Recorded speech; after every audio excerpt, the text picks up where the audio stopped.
you. Right, so welcome to Aberdeen City Licensing Board on Tuesday, the 27th of October 2020.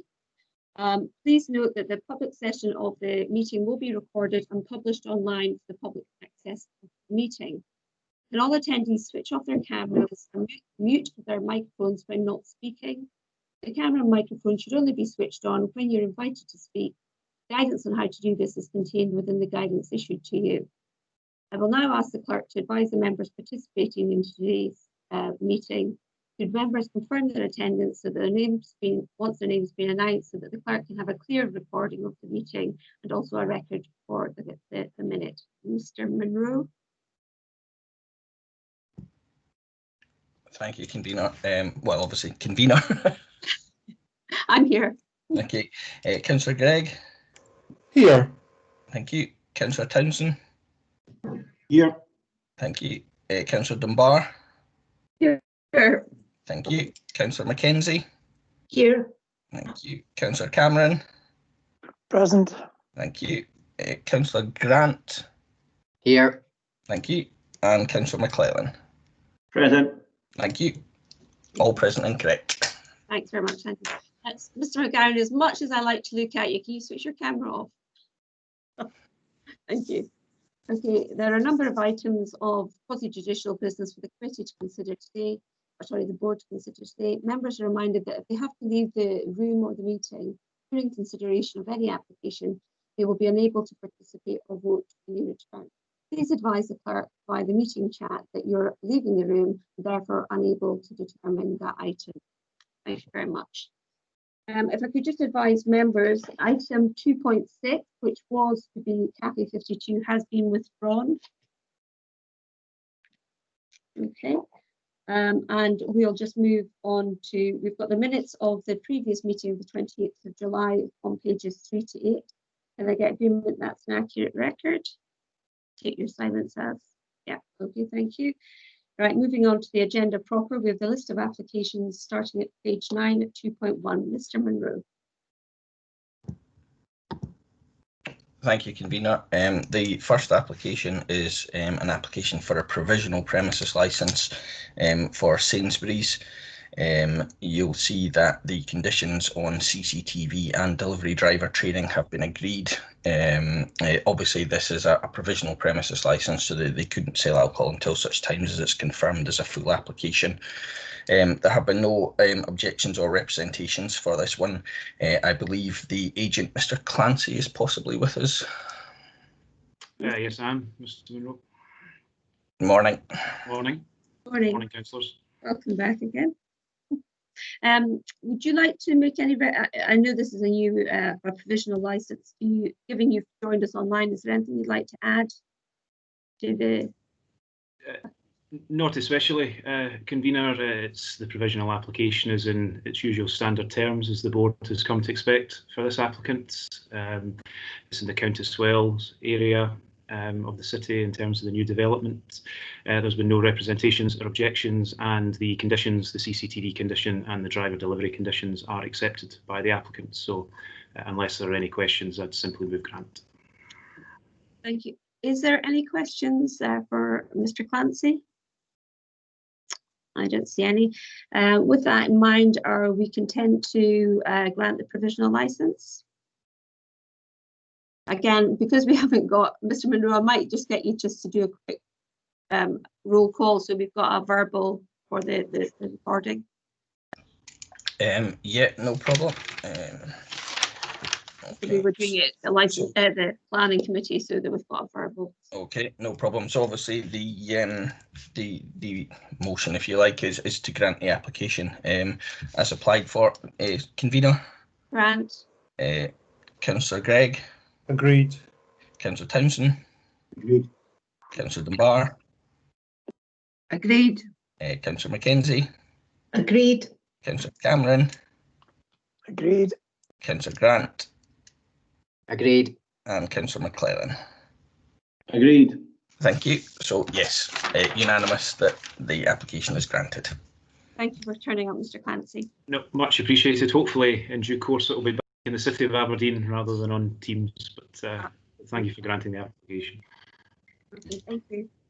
Moving on to item 2, which is the Authentic Romanian Shop. Mr. Munro. Thank you, convener. Yeah, this is an application for a full premises license for, as you say, the Authentic Romanian Shop. Again, they've accepted the condition on CCTV.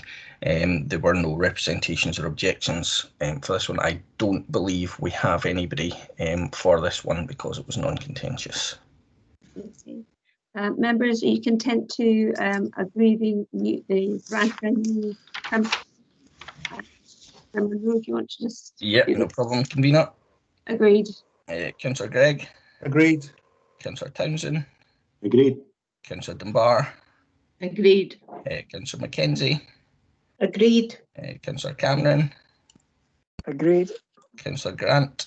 Agreed. And Councillor McClellan. Agreed. Thank you. So again, unanimous that has been granted.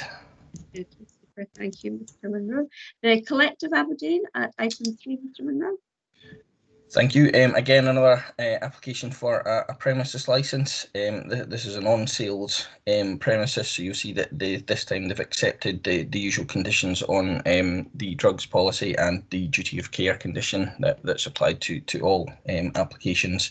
It's a hairdressing business, this one, I believe, so it's obviously to allow them to provide alcohol to customers while they're getting a haircut. Not something that I would know a great deal about, to be honest. But, and again, there have been no objections or representations on this one. And again, I don't believe we have anybody in attendance. So again, I'll just go through to check that everybody's happy to grant that as applied for. Convener. Agreed. Councillor Gregg. Agreed. Councillor Townsend. Agreed. Councillor Dunbar. Agreed. Councillor Mackenzie. Agreed. Councillor Cameron. Agreed. Councillor Grant. Agreed. And Councillor McClellan. Agreed. Perfect, thank you. So again, granted unanimously. Moving on to number 4, which is Buzz Bingo, Mr. Munro. Thank you. This one is a variation of an existing premises license. You will see that it's a fairly minor, well, it's a minor variation, but it counts as a major variation because they're adding something to the license. So basically the variation is to provide restaurant facilities out with core hours. So it doesn't affect the sale of alcohol, but obviously it's in the operating plan and it's an addition, which is why it has to be a major variation and come before yourselves. Again, no objections or representations for this one, and again, nobody in attendance. So again, I'll just go through if you're happy to accept that variation. Convener. Councillor Gregg. Agreed. Councillor Townsend. Agreed. Councillor Dunbar. Agreed. Councillor Mackenzie. Agreed. Councillor Cameron. Agreed. Councillor Grant. Agreed. And Councillor McClellan. Agreed. Perfect, thank you. Moving on to item 5, which is C10 stores, and again, a variation, Mr. Munro. Thank you, Convener. Yes, this is another variation of premises licence. You'll see that they're increasing the core hours to run to 10 o'clock to 10 o'clock, which is obviously standard for most off-sale premises, and they've increased the alcohol display area in the premises. Again, there have been no objections or representations for this one, and again, it's all within policy. So again, I'll just check that you're all happy for that to be granted. Convener. Agreed. Councillor Gregg. Agreed. Councillor Townsend. Agreed. Councillor Dunbar. Agreed. Councillor Mackenzie. Agreed. Councillor Cameron. Agreed. Councillor Grant. Agreed. And Councillor McClellan. Agreed. Thank you. As I said, item 6, which was Cafe 52, has been withdrawn. So moving on to item 7, which is the Cooperative Food Group Foods Limited variation, Mr. Munro. easy for you to say. I know. Yes, this is another variation of premises license for the co-op. Again, it is fairly straightforward. They're simply amending the description in their activities that are in the license, basically to add home deliveries to the operating plan. Excuse me, you'll see again they've accepted the delivery driver training condition, and again there are no objections or representations for this one either. So convener. Agreed. Councillor Gregg. Agreed. Councillor Townsend. Agreed. Councillor Dunbar. Agreed. Councillor Mackenzie. Agreed. Councillor Cameron. Agreed. Councillor Grant. Agreed. And Councillor McClellan. Sorry, did you say you okay, Councillor McClellan? Agreed. Sorry, thank you. My computer beat just at the same moment there, so I missed it. Apologies. Thanks very much. Now, the next variation is golden tea, but we do have Mr. McGowan with us on this one. I'll get Mr. Munro to introduce it, and then if Mr. McGowan wants to say something, that'd be welcome. Yeah, thank you, convener. Again, a variation to an existing application, existing license. Apologies. So again, there's a few bits and pieces in here. You'll see they're amending the opening time to 1100 hours Friday and Saturday, and the terminal hour to 0100 Friday and Saturday. That's obviously within policy. They've added restaurant, bar, meals, and outdoor drinking, and added an external area to the licensed area. The external area conditions, the usual ones, have been accepted. They've amended children and young persons access in terms of ages and the areas to which children and young persons are allowed access. My understanding is that was amended following discussions with the LSO. Obviously, Mr. McGowan will be able to keep you right with that. They have also agreed a complaints procedure with the LSO, and again, it's within policy and there are no objections or representations. Thanks very much, Mr. Munro. Mr. McGowan, over to you. Thank you very much. Good morning, Your Honours. I think, as you've heard, it's hopefully an uncontroversial application, and really I just wanted to come on to say hello to you all, having been so long away from the Aberdeen board. But also my client wanted to ask me to pay a note of thanks to the support from Diane during the process, because there's been a number of occasional licences floating about with this premises in the background in relation to the use of their outdoor area, and a lot of kind of toing and froing to make sure that it was working properly in line with the variation. So it was really just to say thank you for that additional support. Obviously, all of the amended conditions, etc., are agreed, and happy to move grant. And unless anybody has any questions for me, obviously, and I'll commend it to you. Thank you very much, Mr. McGowan. Any questions? Councillor Cameron. Thank you, convener. I'm more than happy with this, but I wanted to ask a question because this is the first opportunity to ask it in relation to some of the applications we're looking at today. When I look at the plan, it is definitely an outdoor area. It's not covered. It isn't a gazebo. It hasn't got sides. With all the controversy we've had recently, I just wanted clarity that this is a genuine outside area that we're agreeing to be part of the licensed premises of this particular property. If you're looking for me to answer that, Councillor, I think the answer to that is yes, it is definitely an outdoor area, and it doesn't have any of the structures that I think you're alluding to. I hope that gives comfort. It does. Thank you very much, Mr. McGowan. I would maybe Sandy wants to add something. Yeah. I would just add to it, Councillor Cameron, in terms of our side of things, the licensing perspective. We have licensed it, or if you agree to this, we're adding it to the license, and we're adding conditions. Our usual, they're called external area conditions. So terminal hour of 10 PM must be demarcated. No entertainment in the outdoor area type thing. So that would go on the license. If for whatever reason they put up a structure thereafter, which environmental health ruled was indoors, that wouldn't affect the license at all. So our outdoor conditions would still be on that part of the license, even if there was a gazebo marquee type thing, which would make it technically indoors. Obviously, that might have issues in terms of the current situation, but fingers crossed we get back to some degree of normality at some point. Even though it's technically indoors from an environmental health point of view, those outdoor conditions would still be on that area from the license perspective. And if the premises wanted to remove those, they would have to come back before yourselves to have that done.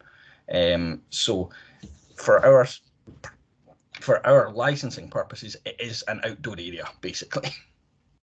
Okay, but if I could come back on that, convener, that is very, very useful. Where I'm really coming from is that then means that the footprint of their licensed premises is larger than it currently is, and therefore their potential capacity as calculated by Mr. Kidney's colleagues will change, as is shown in the documentation. I just wanted to get that out there at this point in time. Thank you. That was very useful. Thank you very much. I'll take in Mrs. Sandy first, and then I'll take in Councillor Townsend. Mrs. Sandy. Right, good morning everybody, and thanks Stephen for that. It's appreciated thanks about the Golden Tee. It was just to say really that when I visited the Golden Tee, I haven't been for several weeks, but there was a sort of marquee gazebo in place, just so the councillors are aware of that. But as Sandy says, obviously these are inspected and visited by the Environmental Health and other trade and standards officers, and Tara and myself, obviously. So we would always check that it is at least 50% open and away from the walls as well, the 1.5 metres. So it's just to reassure you that, yes, if there is a marquee or gazebo in place, then it does get regularly monitored and checked. Thanks very much. And again, take our thanks as well from the board, Mrs. Sandy, because I know that the sterling work that LSOs and environmental health are doing at the moment. Councillor Townsend. Yeah, thank you, convener. It's just a broad question regarding this application, but others that are coming. If an outdoor area is put in place by way of variation, and then to whatever degree, whether it be small degree or fully, does the applicant come back to us with an occasional or straight to a variation? What's the best route for that? Mr. Munro, would you like to address Councillor Townsend? Well, if they wanted to make it a permanent alteration, then it would be a variation. It would likely what they would be possibly coming back for, if they want to claim it's now indoors and remove the external conditions, then I suspect that would come before yourselves, because they would have to demonstrate that it is genuinely indoors and not. Because the point of the external area conditions is to cut down on nuisance to neighbouring premises and what have you. Now that it's in the licensed footprint, if this is agreed, then you wouldn't be able to get an occasional license over that, because you can't get an occasional license over an already licensed area, except for licensed clubs, which is an anomaly in the legislation. So yeah, it would be by means of variation if they wanted to amend what was agreed today, basically. Did I help you, Councillor Townsend? No, thank you for that. That's good. Councillor Cameron, your hand's popped back up. Have you got further questions? Yeah, it's just for clarity after Councillor Townsend. So if we grant this particular one, then that outside area becomes part of the license footprint. Yeah. Yeah. Yes, in a word. And therefore, it remains licensed if at any point, because of the issues we've got right now, the licensee wanted to make that indoors because it's a bad winter, etc., they would have to come back.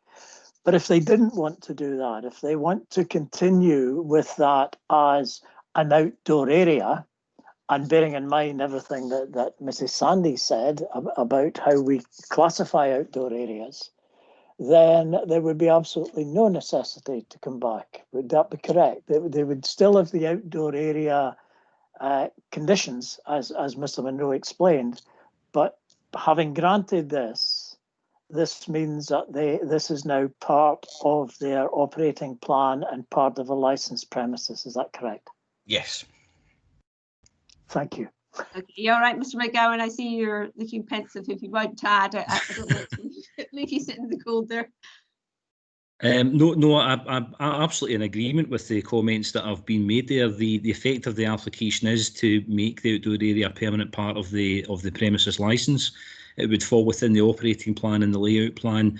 And I suppose my only additional observation would be to try to give Councillor Cameron and Townsend comfort that in this case, although this has sort of come up in relation to this particular application, but as a generality, I think it's true to say that one of the net effects of adding an outdoor area to the full licence is that your honours have control over it, whereas you didn't before. You know, the area is now within your gift, it's within your purview, and that of course relates to your officers in terms of the LSOs and indeed the police. It becomes a licensed area. It means that the review processes and the enforcement processes under the Act will apply to that area, whereas they haven't applied previously. So from my perspective, it means it's a good thing for the applicant because it's an area that they can use. And from your perspective, I hope it also is a good thing because it means that you have got control and oversight of that area. Absolutely, because of course we can't call in occasionals once they're issued if there's a problem. So that's been very helpful, Mr. McGowan. Councillor Townsend, your hand's still up. Is that from previous or have you got another question? It's gone down, thanks. Okay, on that basis, Mr. Munro, can you just go to the necessary? Yeah, thanks, convener. Yeah, as you've heard the various parts of the variation. So obviously the motion is to grant that as applied for with the agreed conditions attached. Convener. Agree. Councillor Gregg. Agreed. Councillor Townsend. Agreed. Councillor Dunbar. Agreed. Councillor Mackenzie. Agreed. Councillor Cameron. Agreed. Councillor Grant. Agreed. And Councillor McClellan. Agreed. Perfect, thank you. So again, unanimously granted. Thank you very much. Thanks, Mr. Your Honours. Yes, thank you. I'll look forward to seeing you in the real world at some point. All the best. Likewise. Thank you. Thank you. Okay, moving on to item number 9, which is Gray's Inn, Mr. Munro. Yes, thank you, convener. Again, this is a variation of a premises licence. The opening hours are amended to 10 AM and the terminal hour on a Friday and Saturday amended to 0100 hours. Again, they're adding an external terrace. The changes slightly to the children and young persons access. Basically, they're now 0 to 17 years, which is obviously the statutory definition of children and young persons. Entry until 10 PM or until the end of a match if part of a sports. And they're given access to the lounge, the external terrace, the toilets and public areas, but only in the public bar if part of a sports team playing a match. Again, the external areas conditions have been accepted and there are no objections or representations to this one. It's all within policy again. My understanding is we may have somebody from Gray's Inn here as well, though. Yes, I'm the general manager.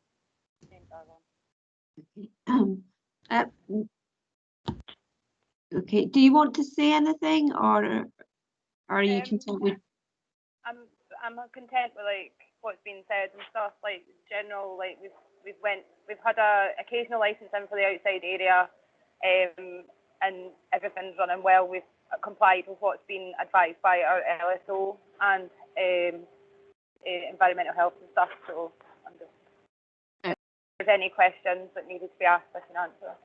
Okay, thank you very much. Any questions, members? No. Okay, Mr. Munro, can you go to the formality? Yeah, thank you, convener. So again, the motion is to grant the variation as applied for with the amended conditions attached. Convener. Agreed. Councillor Gregg.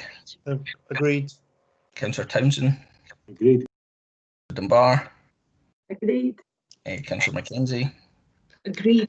Councillor Cameron, Agreed. Councillor Grant, Agreed. and Councillor McClellan. Agreed. Thank you. So yes, again, that is granted unanimously. Thanks very Thank much. you very much. Next one's item 10, Maggie's Drill. Again, a variation, Mr. Munro. Yes, thank you, convener. You'll see that basically this is to add off-sale hours to the existing licence. Off-sale hours of 1100 to 2200, which again is obviously both within the legislative hours for off-sales and policy. Again, they've accepted a delivery driver training condition to enable them to do deliveries. And again, there have been no objections or representations for this one. So again, the motion is simply to grant the application as applied for with the amended conditions. Convener? Agreed. Councillor Gregg? Agreed. Councillor Townsend? Agreed. Councillor Dunbar? Agreed. Councillor Mackenzie? Agreed. Councillor Cameron? Agreed. Councillor Grant? Agreed. And Councillor McClellan. Agreed. Thank you. So yeah, again, that one is granted unanimously. Thank you very much, Mr. Munro. Moving on to item 11, which is the Malmaison Hotel. Again, a variation, Mr. Munro. Yeah, thank you, convener. As you said, this is another variation of premises licence. You'll see that they're looking to amend Friday and Saturday hours, which are currently 1000 to midnight, to 1100 to 0100. Excuse me, which again is within policy. They're looking to add off sales to the licence, and to add the front and side car parks to the licensed area. Again, the external area accepted. There is an objection from the Community Council, and I believe we have an agent present representing Malmaison. It's Mr. Dunlop. Is that correct? Yes, good morning, Your Honours. I don't have a great deal to say, but perhaps if I could just address I've got 2 points, if I may make, in relation to the objection, if that pleases Your Honours. If I could just pause you one moment. Yes, To check. Mr. Munro, I think, do we have somebody from the Community Council as well? Yes, that's what I said. There's an outstanding objection from Community Council, yes. Is he wanting to speak? Did he indicate to you, Mr. Munro? I think, yeah, I can see his hand's gone up, so I think he may want to make his representation. It's, well, it's applicant first, then the objector, then the applicant gets a chance to respond, and then questions, just the way we would normally do it if we were in the chamber. Okay, so it's just to make it clear for those who are on the call that are not normally with us. Okay, Mr. John, back to yourself. Thank you. Two brief points. Firstly, in relation to the external areas, the hotels benefited from 4 occasional licences during July, August and September, and during that period there's been on sales, there's been drinking outside within the external areas, and during that time there have been no problems whatsoever. There's been no police involvement, there's been no licensing standards involvement, and there's been no complaints by local residents. So in my submission, that's essentially tested the issues that the Community Council are concerned with in terms of noise. The second point I just simply wanted to make was that whilst the Community Council have made an objection, a representation which amounts to an objection, there's no representations from any individuals, homeowners or occupants in the area, and that's consistent perhaps with the successful summer months that the hotel have had. And I mean, this obviously it goes almost without saying, but the summer months are when, and particularly July, when I suppose people were letting off steam after the lockdown had been loosened slightly. That would have been the moment where, if there'd been any issues in my submission, they would have arisen when people were just letting off steam immediately after being cooped up for so long. Those are essentially my submissions.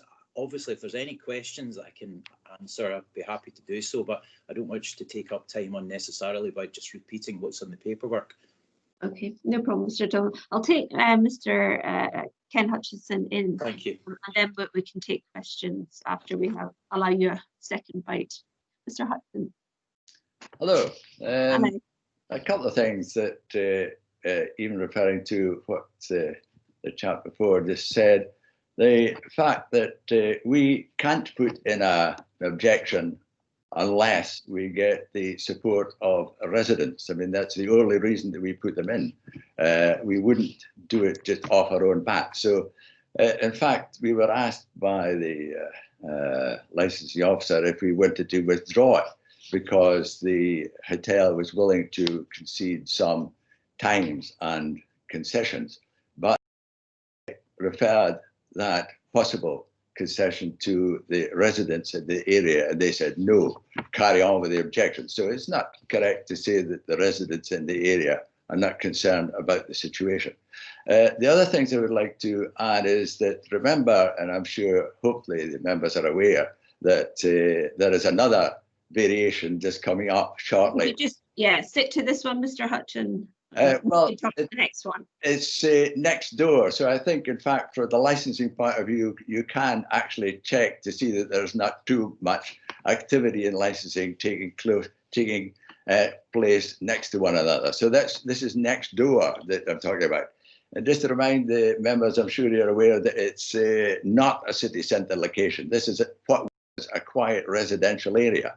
And the cars and people who are coming out, spilling out, they spill out into a back lane, which is only a garden's length away from family bedrooms. That is the houses that are in Harlaw Road.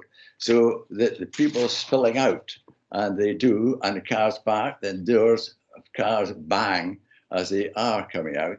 They are not far away from the bedrooms of family residents in Harlaw Road.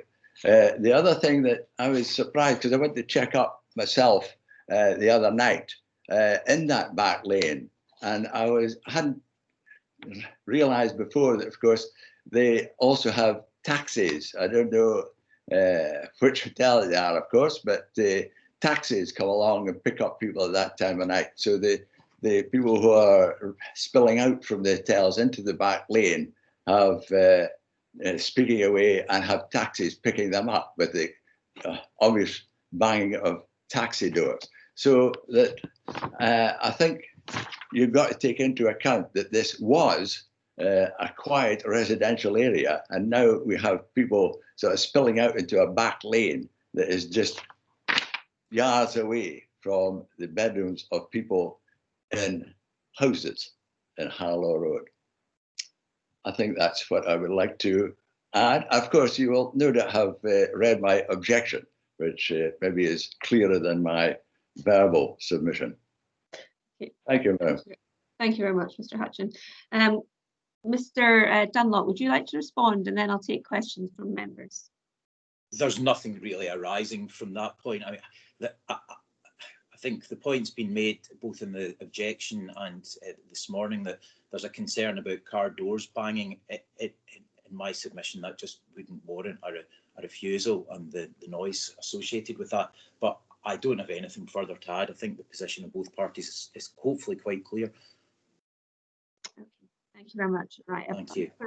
I've got a number of hands. Councillor Townsend, do you want to start?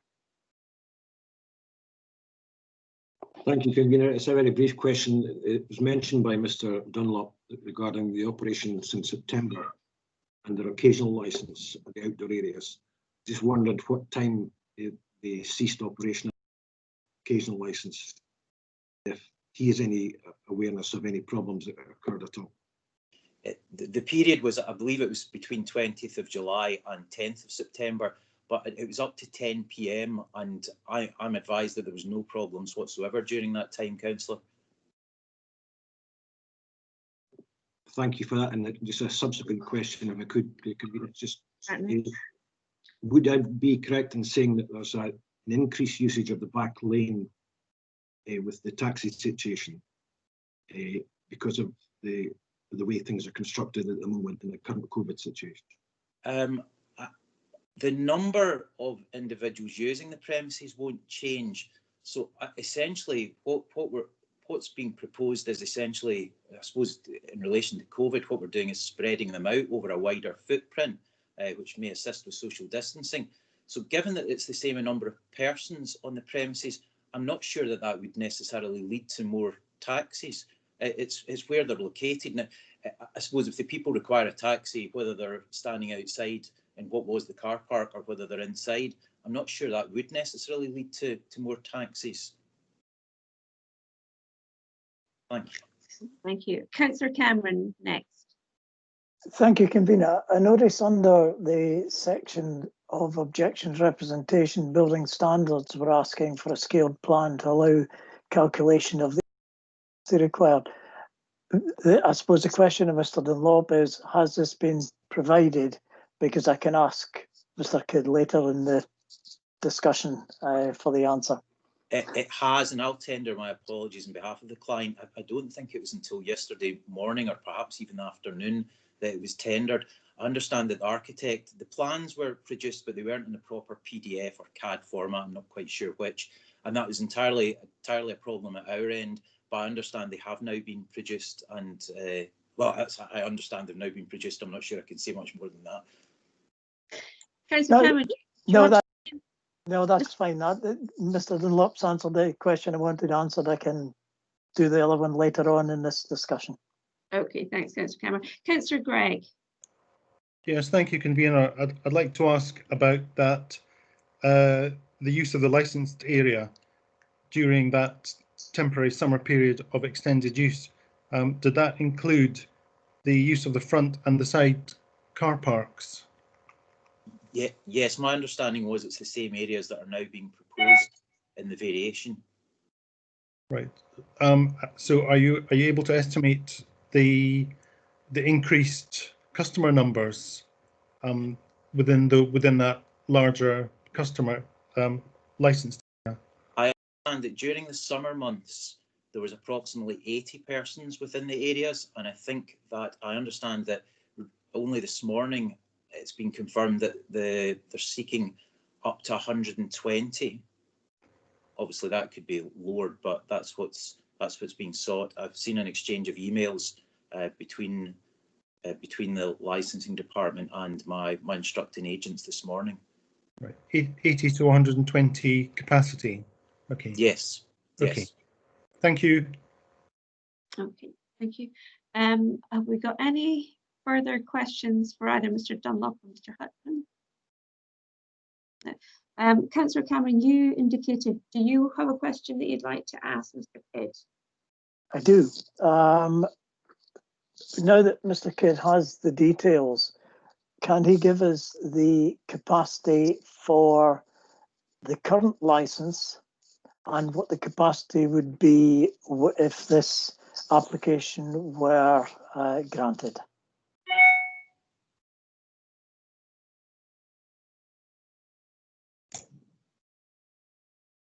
Yeah, hi.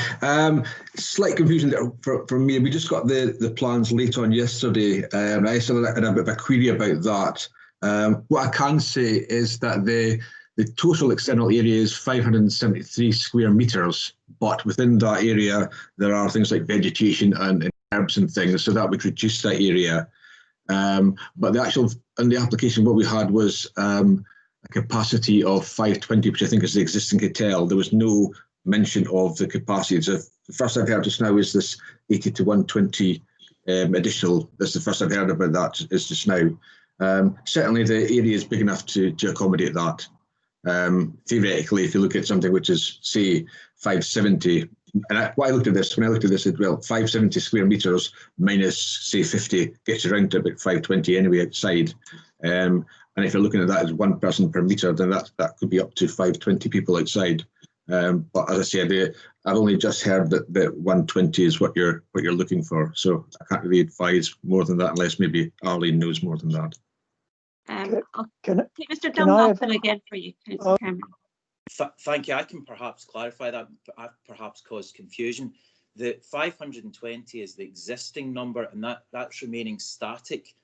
The 120 is within the 520, so it's not proposed to increase the numbers, but rather to spread them out over a larger area. So my apologies if I caused any confusion, but we're not seeking to increase the numbers.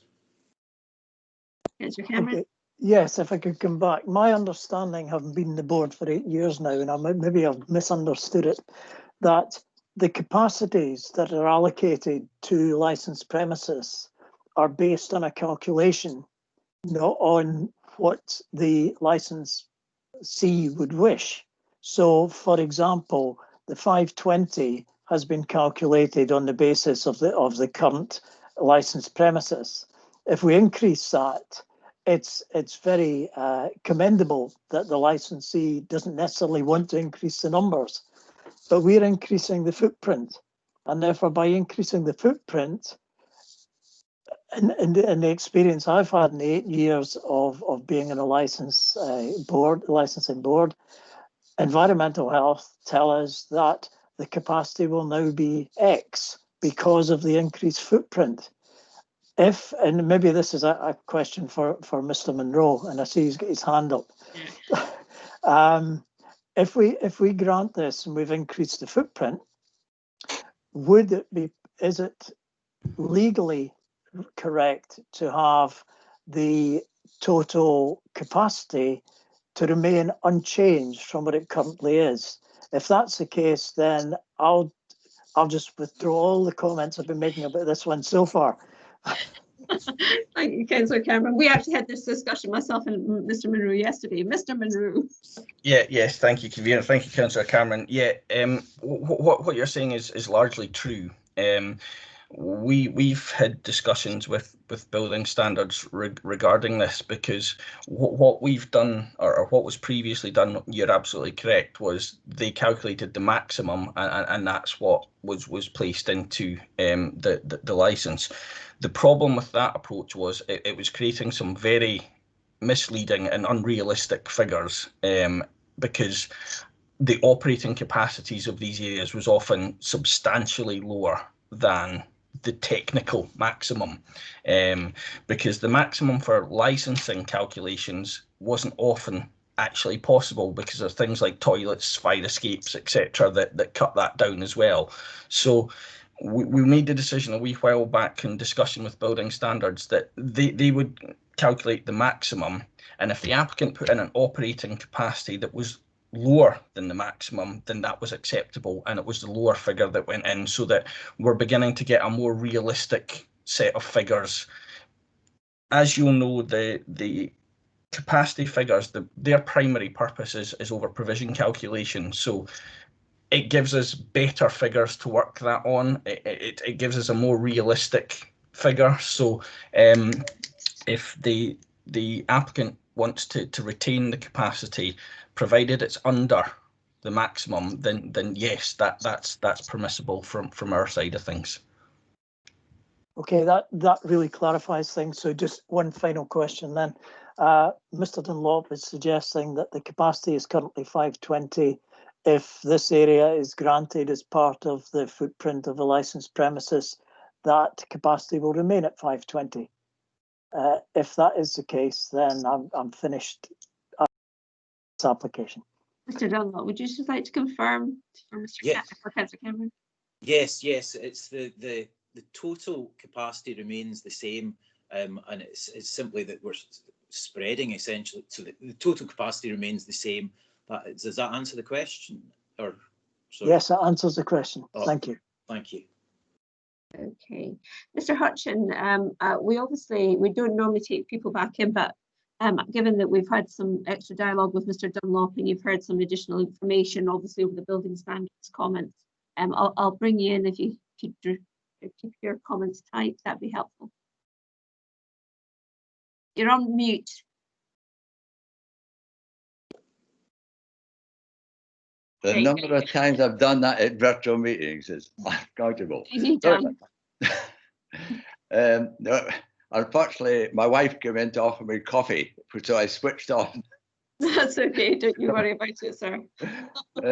Anyway, to get back to the serious business, unfortunately, all these statistics don't really make any substantive difference to the objection that we would make, which is essentially this is 2 hotels together. I know you don't want me to say 2, but this is 2 hotels together with customers spilling out after having a good drink. They come out into the back lane and they trundle home, or they get into their cars and zoom off down a narrow lane only yards away from the backs of residential area. And this was a quiet residential area until these 2 hotels decided that they would want to increase their profits, I assume, by increasing numbers and getting more people who will spill out into that back lane, and the revelers go trundling. And as I've said, the other hotel, not this one, have had congas going down the back lane. So you can imagine that we are concerned, the residents are concerned. I appreciate giving that, the Mr. Hutchin. And just for fairness, I obviously have to say, Mr. Dunlop, do you want to add something after Mr. Hutchin? Sorry. Do you want to, just to give you the last word, obviously? No, it's simply that, I mean, I think as your honours know, that the variations should be considered separately. They're not, they shouldn't be considered together. I can't comment on the congas, I'm afraid. So nothing further to add. Okay. Mr. Munro, if I could just get you to appear like magic. Thank you. Councillor Craig, you hand up again if you've got another question. Well, I don't have a question. We've heard information on the capacity remaining the same. We really haven't had a discussion about the extension by 1 hour. So I mean, based on that, I wouldn't be supporting this application. Just to let you know that. Okay, no, that's fine, Councillor Gregg. Could I just maybe get Mr. Munro just to confirm in terms of the hours, if they're within the just because it's a virtual meeting, the licensing board's policy? Yes, they are within policy, convener, yes. Okay. Members, has anybody got any further questions for anyone? I might just, if I could just clarify with you, Mr. Dunlop, we've been given maps, which mine's on a hard copy, so it's quite easy to read it quite as clearly with the line markings. So can I just check that there's no additional areas that would be directly out to the rear of the property? No, it's one's at the side of the property, and it's essentially sheltered by walls, and the other one's at the front of the property where the existing car park is. Yeah, that was my understanding, but I just wanted to be quite clear. Councillor Gregg, are you?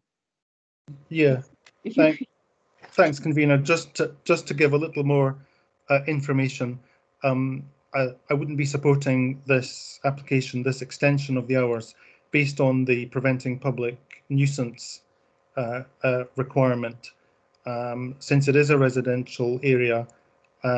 And the quality of life would clearly be adversely affected. We've heard from the local voice. So this is obviously going to be a concern for residential amenity. So just to give you information on why I don't think this should be approved. Okay, and that's fine. Members, is anybody otherwise minded to approve the application as requested? I just see if there's any hands. Okay, Councillor Townsend. Yes, I'm minded to approve the application. Okay. Right. Does anybody want to debate?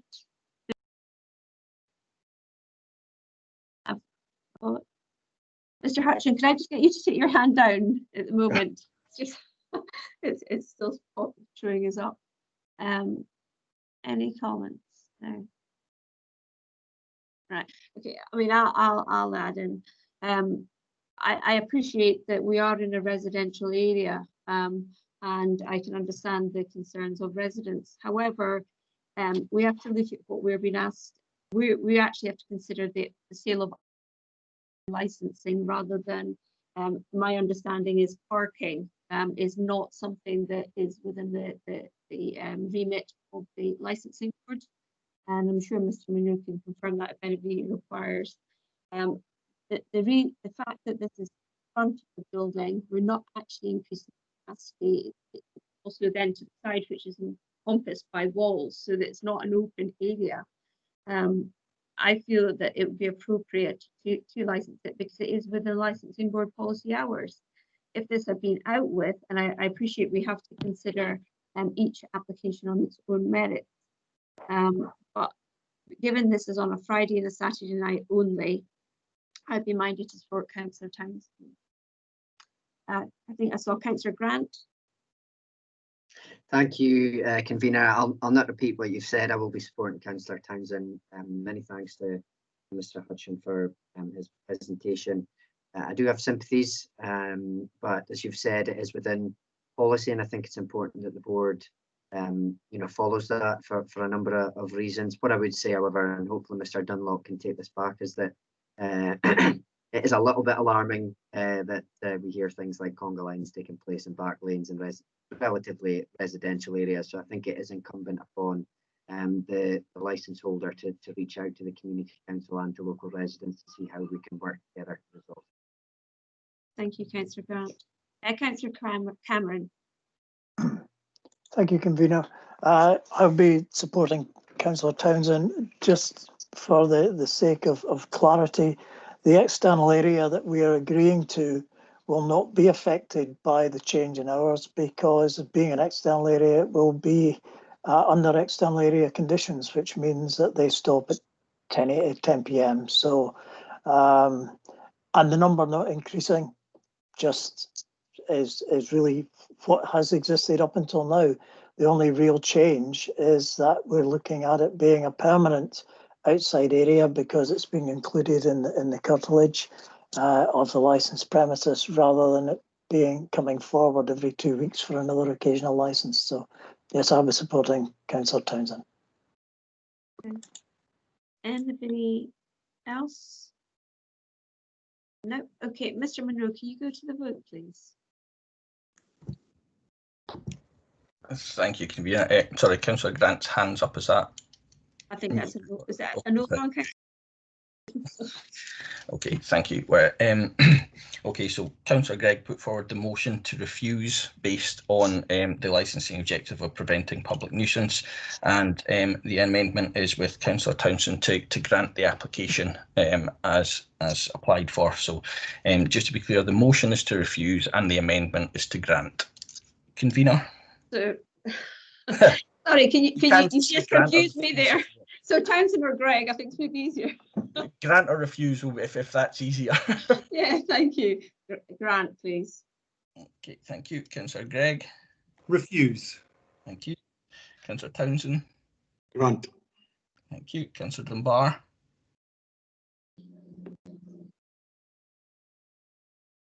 Councillor Dunbar? Try again. Councillor Dunbar? Okay, I'll come back. Councillor Mackenzie? Grant. Thank you. Councillor Cameron? Grant. Thank you. Councillor Grant? Grant. Thank you. And Councillor McClellan? Grant. Thank you. Councillor Dunbar, are you back with us? I keep hearing little fluctuations, but I can't quite pick up what she's. No, I'm I'm not. not. Try and use the chat, Councillor Dunbar. You can't if your voice part's not working. I think we'll just have to. Oh, she's. Try again, Leslie. Okay, we'll mark. Oops. I'm back. Sorry, my buttons were sticking bleakly under my camera. Okay, can I just check, Councillor Dunbar, that you did hear everything that was said, though? Yes, I've heard everything. I've Okay, just been desperately trying to get my button to Okay, no problem. come on. So, grant or refuse? Grant. Thank you. So, with 7 votes for grant and 1 to refuse, the application is granted. Thank you, Mr. McGee. Mr. Dunlop and Mr. Hutchin, I think it is important, as we heard from Councillor Grant, that, you know, there is an open dialogue between the hotel and the community council. And I think if there's any way that you can try and dissuade the taxis from picking people up at the rear, particularly in the evening, which is clearly disturbing for some residents, that would be helpful. It's not obviously within the remit of the licensing board, but I think it's important that, you know, that there is a good dialogue and a positive relationship with the community council and the wider community. So perhaps we should, and I'm sure Mrs. Sandy can provide her details to Mr. Hutchin, who's the licensing standards officer, so that if you do have issues, Mr. Hutchin, that you can contact her very quickly. Thank you. I think Mal Mason are a responsible operator, and I'm sure he'll take on board those sensible words. I'm obliged. Thank you, Mr. Dunlop. Mr. Hutchin, sorry. I'd just like to add, if I can, that one of the aspects that I think is to be considered by the licensing board is the ability of the hotel to, how's the word I'm looking for, help the customers as they leave the hotel or the premises. So I think that is one of the considerations that should be taken into account. The hotel can surely look at that and see that the customers exit appropriately. And we would suggest from the Queen's Road side of the hotel as opposed to the back lane. That would be helpful. Yeah, and I'm sure that if you need any interaction or mediation, the licensing standards officers, I'm sure, will be happy to help out. So thank you, gentlemen, for the item. Thank you. Right, moving on to item 12, which is Marks and Spencer Simply Good, a variation. Thank you, convener. Yeah, another variation of premises license. This was one where the premises operated a dual capacity for their off sales. The capacity was 37.2 square meters for most of the year, but then there was a reduction for I think it was the month of December, for the capacity figure to 32, I believe. They're wanting to amend that just to retain the 37.2 all year round now. Obviously, it has previously been checked because they operate that most of the year. So again, there are no objections or representations to this one. So I'll just ask you to confirm that you're happy with the application, convener. Agreed. Councillor Gregg. Agreed. Councillor Townsend. Agreed. Councillor Dunbar. Agreed. Councillor Mackenzie. Agreed. Councillor Cameron. Agreed. Councillor Grant. Agreed. And Councillor McClellan. Agreed. Thank you. So that one is granted unanimously. I may be expecting smaller turkeys this year. Remember that they need less space, or they need more space. Okay, thank you. Moving on to item 13, which is the Chester Hotel. We have, I believe, Mrs. Hood appearing for the applicant. And again, we have we've got Mr. Hutchin again from the Community Council, and I believe we may have a couple more members that may wish to speak. Mr. Minogue, can you just confirm? Thank you, convener. I think Arlene's got her hand up. She might have more information. Hi, Ms. Dunbar, do you want to clarify? Hi, yeah, there's two additional people that I need to dial into the meeting at this point. Okay, I'll let you dial them in and then we'll start. I don't know if Mrs. Hood's actually with us.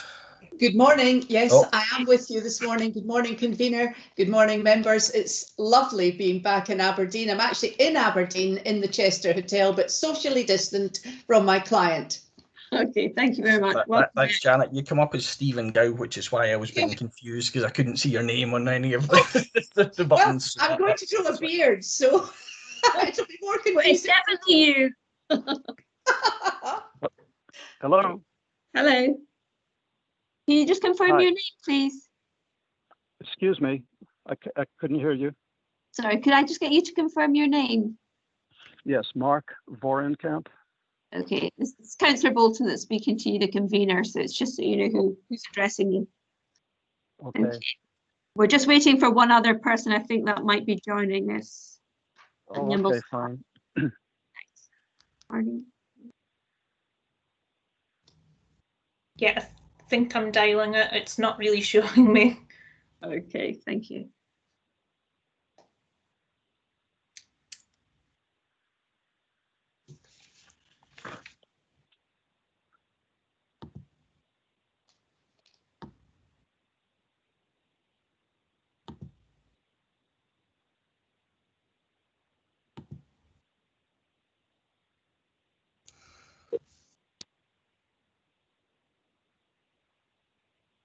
Okay. Hi, is Councillor Bolton here? Can I just get you to confirm your name, please? My name is Christopher John Rose. Okay, thank you, Mr. Rose. I'll be addressing you, Councillor Bolton, as convener.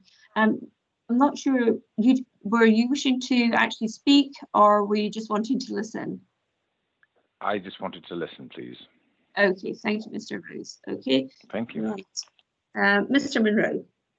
Thank you, convener. Yes, this is, excuse me, an application for a variation of the licence to add 2 areas to the front of the hotel and the decked area above the banqueting suite. To the licensed area, you'll see from the papers that there is a number of objections. Mr. Vorenkamp and the Community Council have indicated that they wish to speak to their objections. None of the others have done so. And obviously, Mrs. Hood is on behalf of the applicant. Thank you very much, Mr. Monroe. Okay, Mrs. Hood, I'll hand straight over to yourself. Thank you very much, Convener, Your Honours. I'm delighted to be here in Aberdeen again today. And as I said, I'm with Stephen Gow, who is the premises manager of the Chester Hotel. And I think my clients are known to you in a good way. Since they took over the premises, been continually renovating, improving and creating a superb, safe and welcoming premises for Aberdeen's citizens and visitors to the city.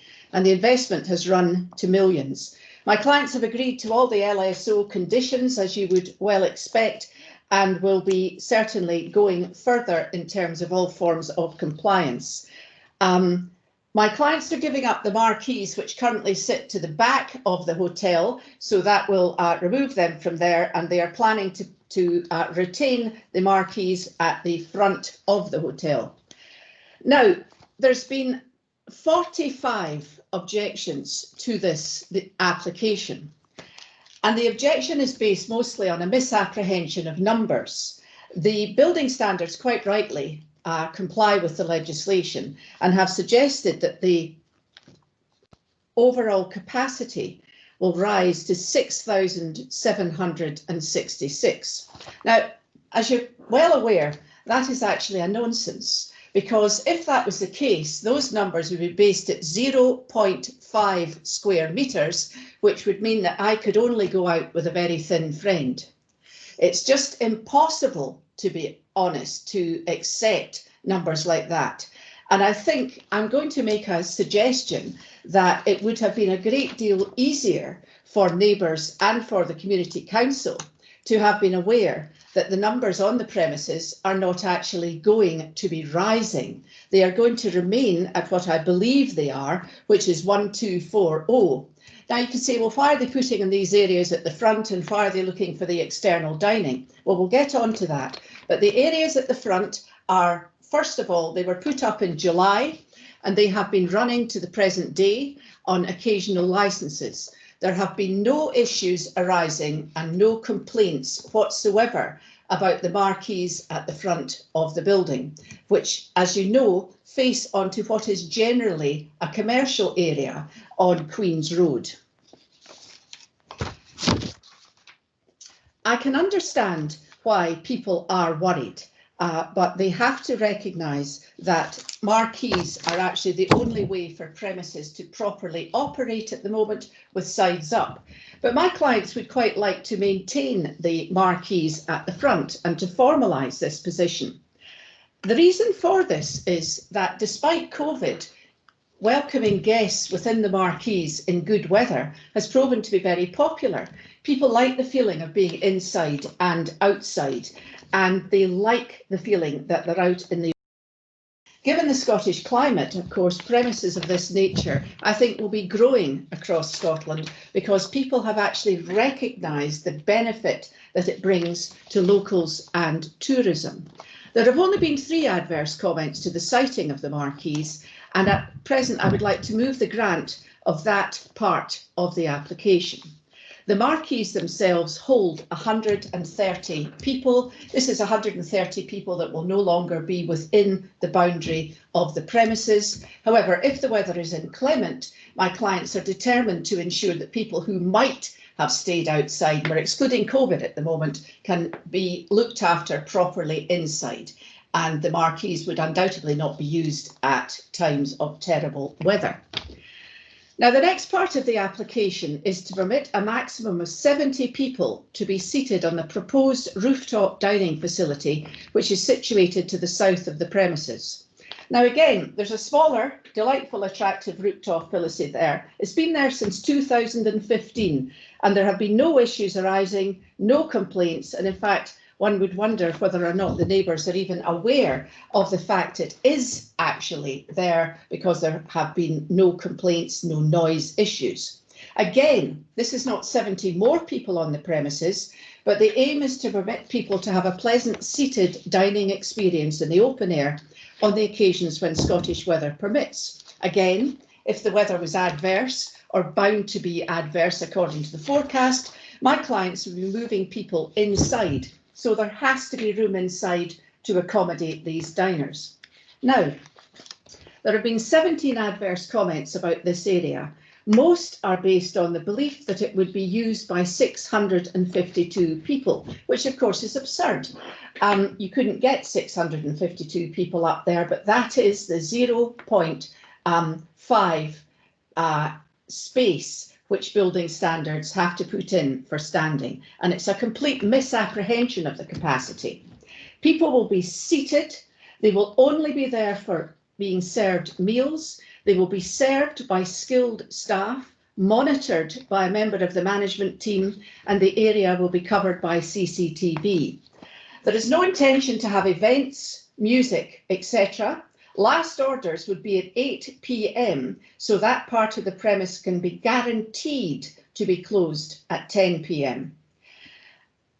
My clients have decided to erect a 7 to 8 foot high glazed barrier fence on the edges of all the roof external areas, and they will then have hedging in coming up to the height of people's heads when they are sitting. Now, we had a sound report done, and the sound report basically stated that the increase in noise, if they had a 1.1 metre height barrier, would be less than 1 decibel. If they put in an 8 foot high barrier and had in hedging at 1.1 metre, this would significantly reduce even 1 decibel worth of noise. And my clients are perfectly happy to submit this. The noise impact assessment was carried out by RMP, Richard Mackenzie Partnership. I know that your honours have had noise impact assessments from them before, because I have actually put them in to you. They are recognised as the UK's top specialists in noise, and their job is not to move things around to the benefit of the client.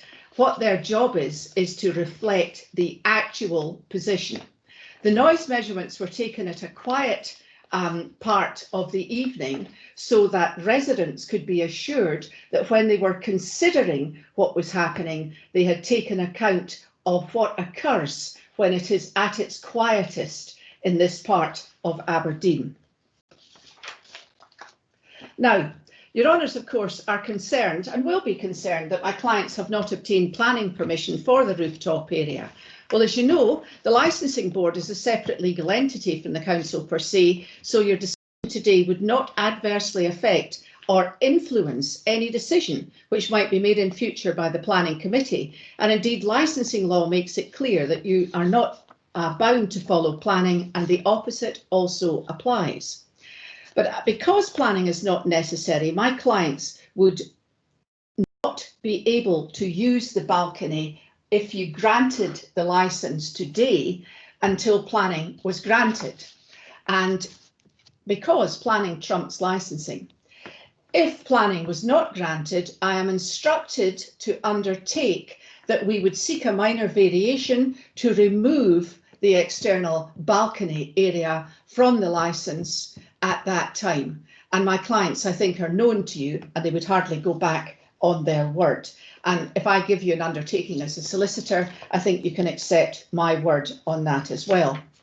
Now, the Chester's premises are stylish, they are modern, and they operate with concern for neighbours.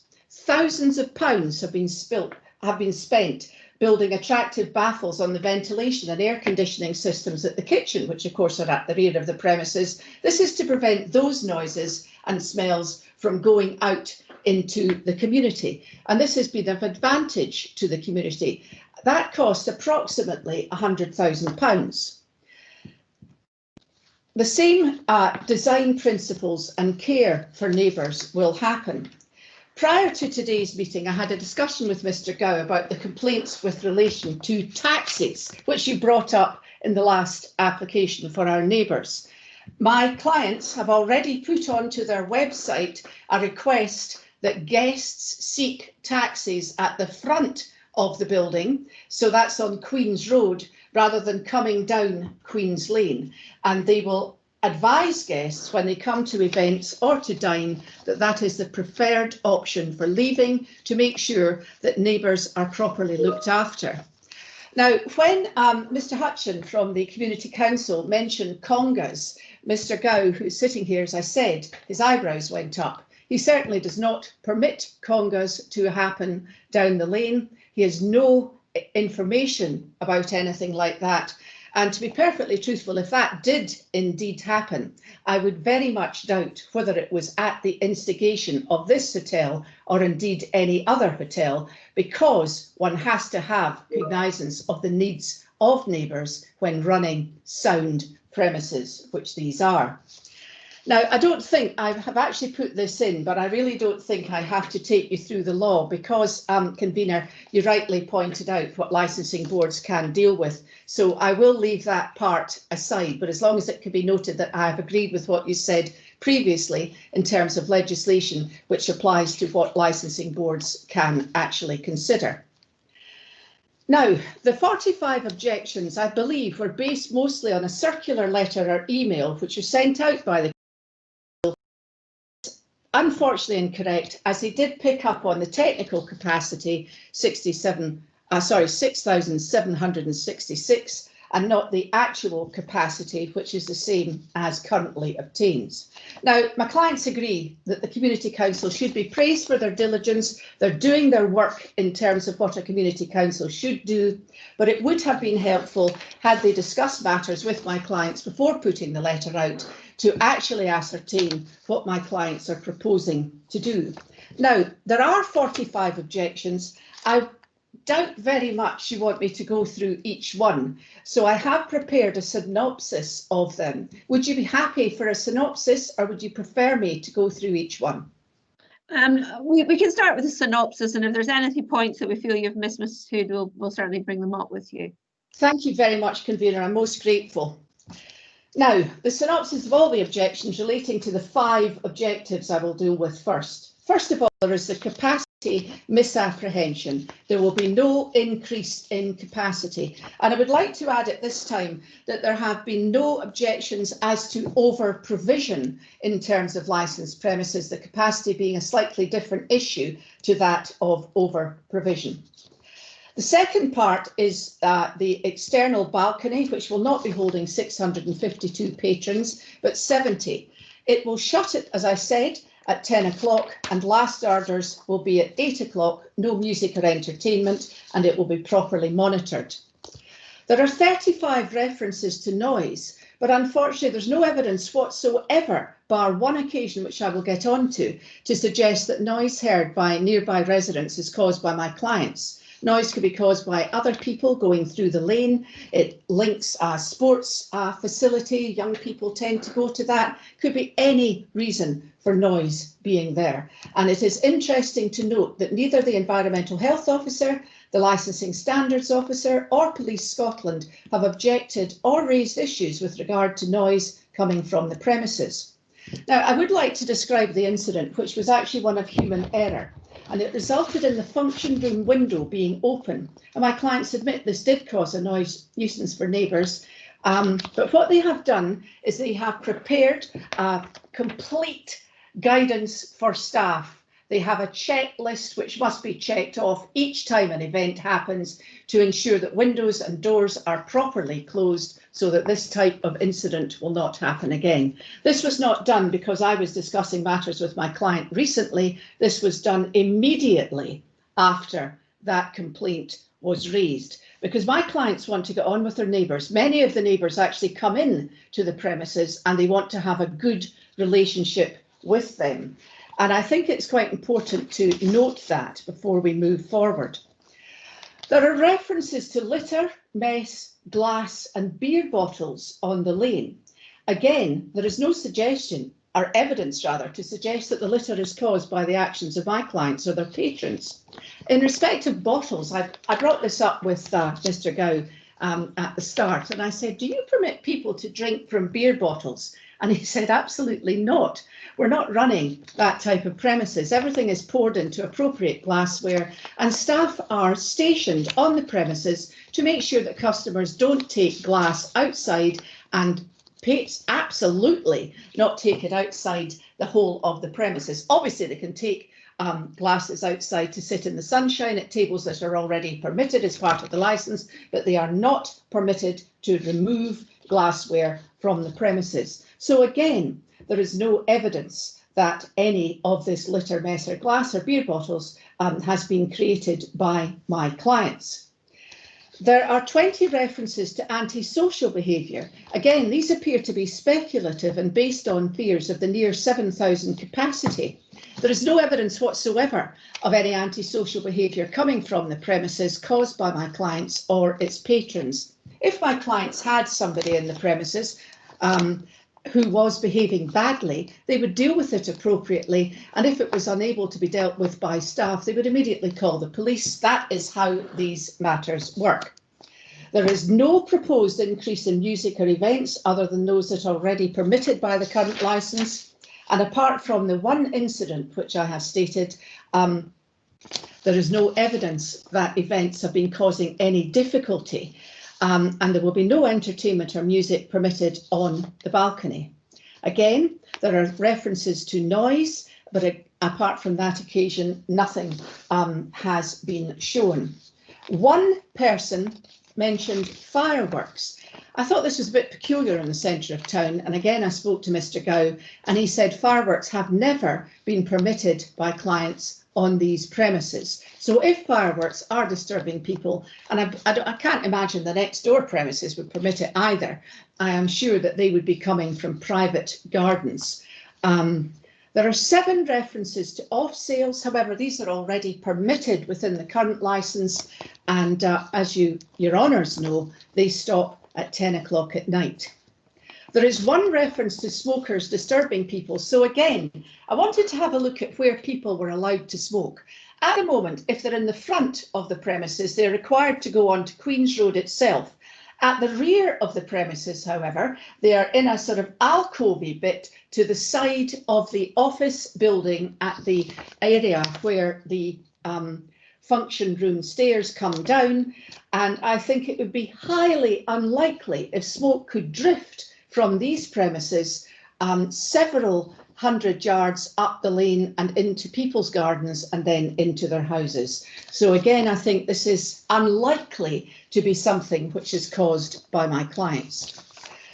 Now, I have a synopsis of the matters which do not relate to licensing, they mostly relate to planning, but I think it is fair to the objectors to actually cover these because they are lay people, and I feel it's only fair that they get a chance for me to address their fears. And I hope you'll forgive me on this one because I do recognise it is planning. Are you happy with that, convener? Well, given it's been introduced both by yourself and the objector, I think it's quite good for clarity for people to understand the different roles. I'm being convener of both. I have got a good insight. Thank you. Now, there are 39 references to parking, but this is a matter, as I say, for the Planning and Roads Service. The car park is a large car park, and it is based on the planning's instructions as to how much car parking space, I beg your pardon, is permitted to be on the premises. My clients were actually hoping to have more car parking spaces, but this is something that planning is required to reduce.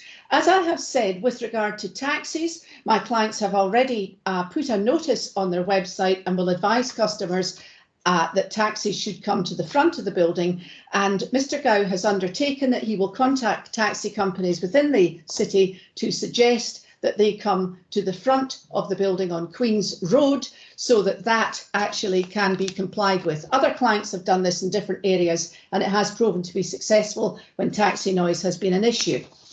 There are 4 references to deliveries and waste collections. They are all geared to be after 8 o'clock in the morning, and none of them happen in the evening. There was one incident where glass collection, waste collection came in the middle of the night.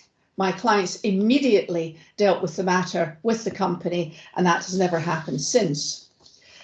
There are comments on privacy and overlooking. Now, I thought this was quite interesting because when I walked on Queen's Lane, I noticed that Queen's Lane is the back of all the houses. There's a high wall and people's garages are there. So I thought for a start, there's not going to be much privacy or overlooking. Obviously, I went up to the balcony to see where the proposed balcony was to be situated, and looking over the balcony, which will not be able to happen in the future because of people being required to be seated, what you see is the section of the hotel runs down to the road. That blocks the view from the balcony, and immediately in front of the balcony are 2 extremely tall trees, which also obscure the view from there. I thought, okay, so I leant right over to see what I could see, and all I could see from the balcony were garage doors and the wall. I can assure you that there is no overlooking into clients' gardens from that balcony because of the nature of the rest of the building of these premises. And I think this is something that has to be taken on board because people fear being overlooked, even though it's not really even a matter nowadays for planning. There were 2 references to patrons of the hotel walking through private gardens, but there's no evidence to show they were patrons of this hotel or indeed any other hotel. And to be honest, if somebody walked through my garden, I would be phoning the police. And I don't believe that there has been a police investigation on these matters. There has been one reference, a horrible reference to racial abuse, which is a despicable claim. And again, there is no evidence to show this occurred and no link to the premises or to my clients' patrons. And again, I think that's unfortunate that that was stated. There were 2 references to access by emergency services, fire safety, etc., response by the police. Now, there have been no objections from any of the emergency services and no evidence that any complaints have been investigated by them. And there is no negative view from any of these people. Now, I work in licensing, as you know, all the time. And I would suspect that if the police, the fire brigade or anybody else had any fears about this proposal causing harm to the emergency services, you would know all about it. There were 3 references to the timing of the application. Now, that is not in the hands of my client, that is in the hands of the licensing board staff. And they have 21 days, which is normal, were offered for comment, and I can't see that any harm could be caused to residents because of that. There were 2 references to the lack of response by police, EHOs or licensing standards, and 1 comment about my client bending the rules. Now, my client can't comment on agency responses or otherwise, but what I can say again from my experience, and in particular in Aberdeen, The police, Your Honour's EHO service and your licensing standards officers are not slow to deal with issues. Regarding rule bending, and they do not tolerate such behaviour, and they do investigate complaints in a thorough manner. Now, as you know, I'm sometimes on the other side, but the point is, I know they investigate it because it's hard work for me to persuade you that matters perhaps have changed if there is an issue raised by any of these people. The last set of complaints was engagement with neighbours. The client's premises manager has in the past engaged with the community council and did in fact invite neighbours round to have a discussion about the proposals, but unfortunately nobody came round. Should this be required in the future, he'd be happy to do this. Now, my clients are well known to you. They're a force for good in this city. Stephen Gow, the premises manager, is blushing now, has over 30 years experience in hospitality. He's been the general manager of premises within Aberdeen, elsewhere in Scotland, London and Hawaii. He's very well respected by his peers. The premises have not been a subject of complaints, such have been iterated by many of the objectors, or even a Section 14 notice has been raised. The application will not increase the numbers, but my clients wish to regularise the sighting of the marquees at the front, as I have said. They have planning consent till August 2021. My clients will be seeking full planning consent, so it will no longer be temporary out there. And that is because people enjoy being outside. They like the continental feel. The intention will continue that the marquee will only be utilised until even post-COVID. There will be no music or any other disturbing facilities there. As I've said, there's already a small balcony dining area situated at the rear to the premises, and it's so well run that neighbours fearing disturbance don't appear to be aware of it. And with last orders being at 8 o'clock, the balcony would be cleared by 10. The noise attenuation measures would be such that I very much doubt that even the 1 decibel estimated by RMP would be raised. The client's architect, Graham Mitchell, who is respected, said, "I think any of us would struggle to discern a 1 decibel change in volume." And he suggested to my client, he tried measuring it on the phone at home, and this is something that has not been able to be noticed by my client. My clients won't be using the extended balcony area, of course, until planning is granted, if it is granted, and this is by way of testing the water from a licensing, not a planning perspective. And this is a common practice. You do not have to have planning in place prior to an application for major variation to be put forward. And the neighbours will therefore have another bite at the planning cherry when that application is made. And apart from questions from yourselves, and I'm anticipating a few, I move the grant for both parts of this application. Thank you very much. I'll take in Mr. Hutchin first of all. Wow. I tried to take notes through that long epistle of how wonderful the Chester Hotel is. I have tried to pick out some of the wonder points of the hotel to counter some of their comments. One of the first things is it's a bit like deja vu. All this is on the balcony started since 2014, when the Chester put in a retrospective application for the balcony above the ballroom. So and they lost that. So it's since 2014 they've been trying to get the people served on that balcony, to the fear of the neighbours, who actually won the planning application back in 2014, 2015.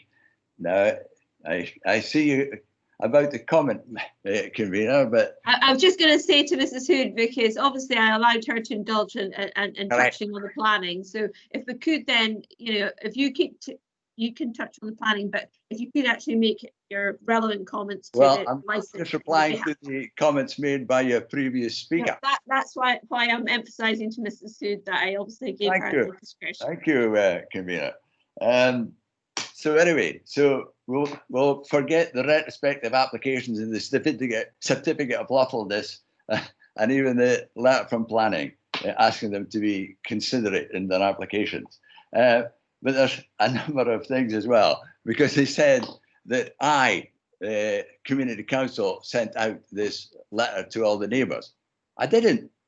And I think it is very useful, the copy of the email from the manager, Mr. Gow, to myself. I think it's useful if you go and look at that now and see what he said to me and see the reaction, certainly of myself, which was astonishment that anybody could be quite so, I've got to choose my words, bullying, intimidating, or trying to be intimidating. Certainly that's what... I must ask, convener, that this part of this conversation be Why is she allowed to intervene when I wasn't? Okay, as I say, if we can keep to the factual information, Mr. Hutchin, that would be helpful.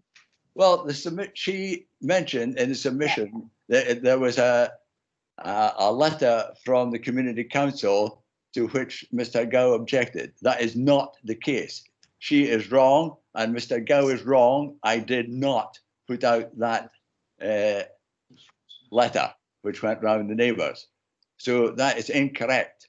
And if you wish to look at his reply to or his email to me, I think you would find how the community relates, or he relates to the community, if you look at his email. So I would ask you to look at that. It's actually on my objection. Have a look at it. Yes. Right. As I say, it's the same Valkyrie we're arguing about. And the fear of neighbours is, of course, our residents, is the fact that we might somehow miss this planning application that the Chester say that they've been trying to get through since about 2014, 2015. Right, the marquees at the front. These marquees were advertised by the Chester Hotel before the planning approval was even requested. When the request went in for the marquees at the front, I checked because they were actually being built at the time. I said, does the Chester not have to wait until the actual planning permission is allowed for these marquees that are going up at the front? And they were actually built. So I asked planning, is this allowed? I never got a straight answer yet from planning, but as far as I could work out, they were sort of allowed via COVID rules or something. I don't know why, but I essentially, or the Community Council essentially gave up trying to object to those marquees at the front, even though there was a planning application in, and they'd already built them anyway. And they'd put the igloos up. Right, let me see where I am. The other thing about the marquees at the rear, I noticed that these went up and I wondered, that's funny, I haven't seen anything about those. So I got onto building regulations people. I don't want to mention the officer's name, but he was very helpful. So as far as I can find out, those marquees at the back haven't still not got a building warrant for them. As I understand it from the buildings standards officer, I think they're allowed 28 days before they actually need to put that applicant. But here again, the Chester has put things up without actually the, as far as I can see, warrants and the checks by the building standards people. You can check that. Right. Let me see. What else does it say? Sound reports. That's an interesting one. We've had sound reports, of course, at the back. And Mr. Bornkamp, he knows a bit more about the sound reports from the past than I do. But certainly there have been queries over the sound reports that were obtained in the past.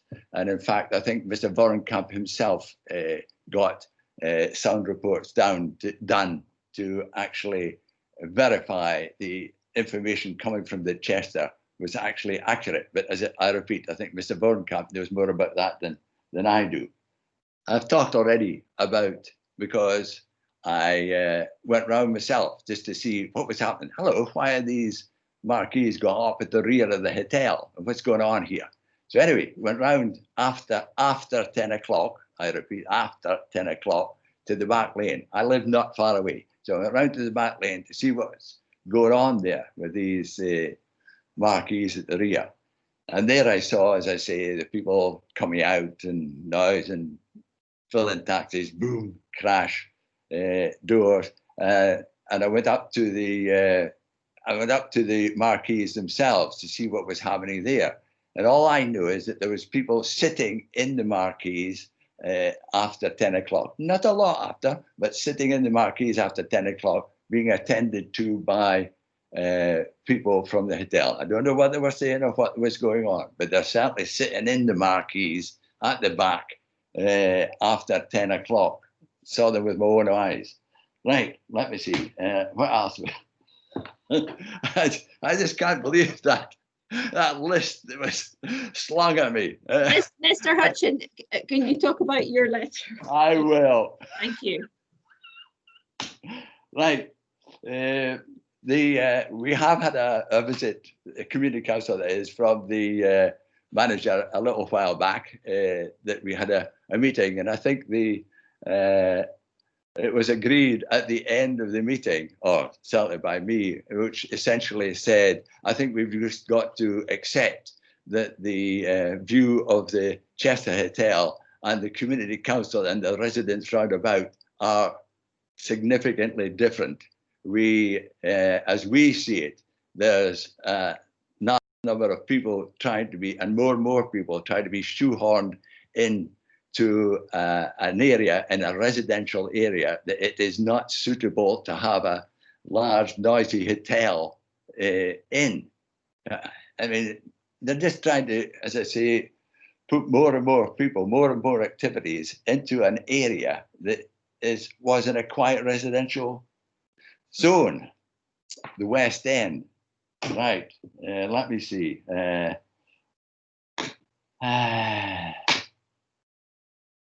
Yes. So,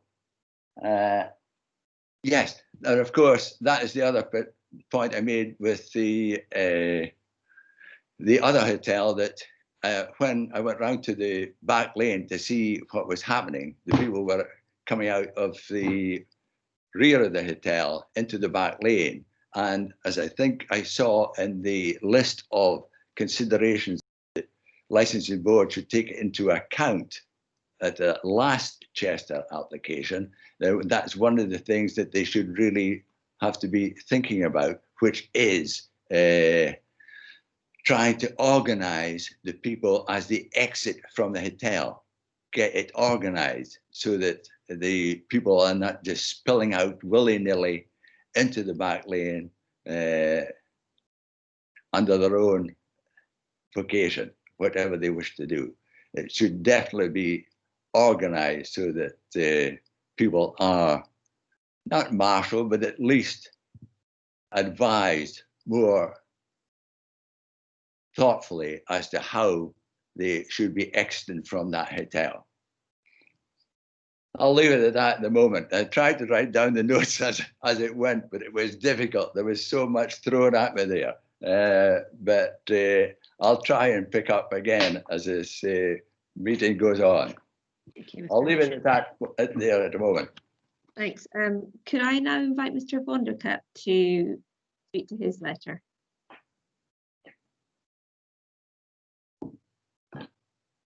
You're on mute, Mr. Vonderkap. Arlene, are you trying to? Yeah, convener, he needs to press star and 6 on his keypad to unmute. Did you catch that, Mr. Vonderkap? Star and 6 to unmute yourself on your keypad. There you go. Let's you unmute. Hello. Hello, yes, we can hear you. If you'd like to talk to Okay. your letter. Thank you. Yes, thank you very much. Okay. Excuse me, before Mr. Forencamp starts, please can I ask which letter number this is, because they all came out redacted and I don't know which letter is Mr. Forencamp's. Okay, Mr. Dunbar, could you provide Mrs. Suit? No, but I'll speak loud enough so we can actually make a connection to the letter. It's I've no idea. I didn't number my. That's okay, Mr. Van de Cap. I don't expect you to know which number it is in the documents. I'm just asking if Mrs. Dunbar could, if you could just give us one moment. Of course. Thank you. Arlie, your hand's up. I don't know if you're trying to say something. I think it's number 11, convener. Okay, thank you. Thank you, Mr. Monroe. Thank you. Right, over to you now, Mr. Van de Cap. Okay, thank you. Yes, first, I feel it is really important to make clear at the outset that I am sympathetic to the difficulties that hospitality businesses are facing today due to the pandemic. But I think it's even more important that this application should not be framed by the coronavirus crisis, because if it's approved, this application will impact upon the community far beyond 2020. There have been 45 objections that we've heard about, including my own. My concern is primarily about the capacity numbers of over 6,000 people. And this number gives the Chester incredible scope for adjustment of their management plans in the future. And I fully appreciate that today they have limited the cover proposal to far less numbers than that. But there must be a point, there must be a reason to go from 4,200 to 6,700. The increased numbers will only result in greater public nuisance in this community. Now, this is from noise emanating from the hotel and its grounds, and the increased impact from patrons leaving the hotel on foot or car or taxi. And this cannot be supervised by the hotel. There are, of course, manuals and policies in place, but really this has little bearing on the human behavior of people who have consumed alcohol and who are out for an evening, particularly when it's for a celebration or a function. Actually, the guests rarely have the opportunity to read the manuals for their behavior as they leave a hotel. In recognition of present COVID restrictions, the hotel currently has proposed management restrictions of cover numbers. However, at a later date, post-COVID, the license approval will give the Chester the opportunity for huge future expansion. The increased capacity will only exacerbate the problems that we have had in the past when life does return to normal. In my objection, I made special mention of the reemergence of a license application for what is termed to be the decked area adjacent to the restaurant and above the banqueting suite. I am very concerned that in the midst of this huge application for increased capacity, the significance and impact of licensing of the decked area will be lost. The current application includes the area above the banqueting suite with a management plan for 76 seated, 130 standing, and a future capacity limit of 650, which we've heard today is very tight and very congested. But there is a number from 130 to 650 that could be used. And this is far more than in 2015 when it was refused. The 2015 application was for up to 50 seated covers on the smaller elevated terrace area adjacent to the restaurant. Refusal was on the grounds that it presented a serious potential for public nuisance due to generated noise and the fact that the area overlooked residential properties. The noise report submitted to the board by residents at the time verified this and was accepted by Environmental Health. That report actually pointed out some very serious incorrect assumptions by RMP. I would like to make it really clear that my objection is fundamentally against the approval and licensing of the entire, excuse me, entire elevated area and its use for dining, drinking, entertainment of the hotel guests. This is regardless of the number. Arguments over the difference between capacity numbers, operating numbers, all obscure the actual end use of the terrace and its effect on the neighbors. It is irrelevant, in my opinion, whether it is 650, 286, 76, or any number of people at all. The elevated terrace is in a public area, essentially overlooking surrounding neighborhood. It will give rise to significant disturbance and public nuisance. There is an incredible noise carry of anybody who has ever noticed this from an elevated area, and this will be substantial and completely destroy the amenity of the surrounding neighborhood. Now, I'd like to say that there was a police report, but it has been submitted, but I certainly haven't had access to this prior to the meeting. I hope and trust that they have based their comments on a history beyond the past 2 years. This is necessary if we're going to have an accurate reflection of the public level of nuisance caused by, by the hotel residents. Over the years, residents have made dozens of complaints regarding noise and antisocial behavior. The main type of disturbances have been due to human behavior resulting from alcohol consumption with the intent of having a good time.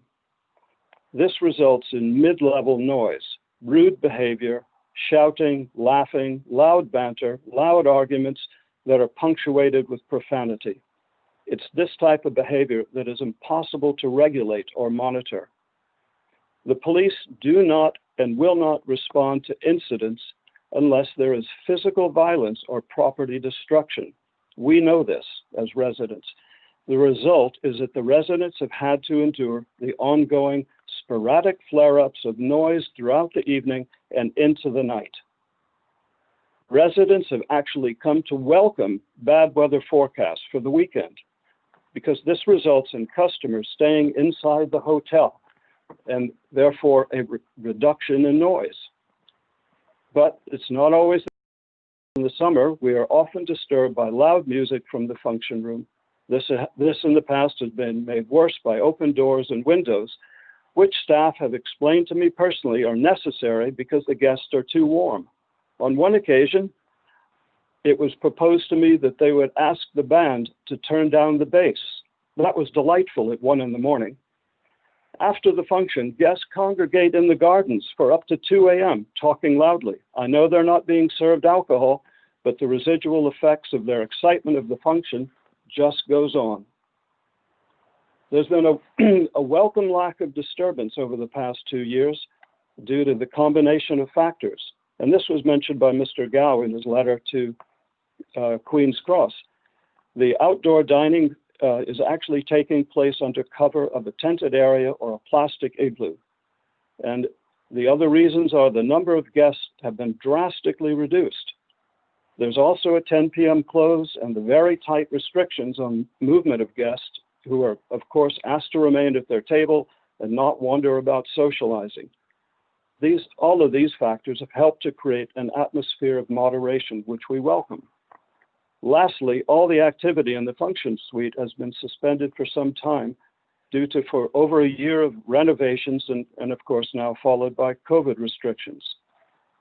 These measures have temporarily improved the lives of residents for now, but they do not reflect the real world experience that we as residents have had to endure over the years.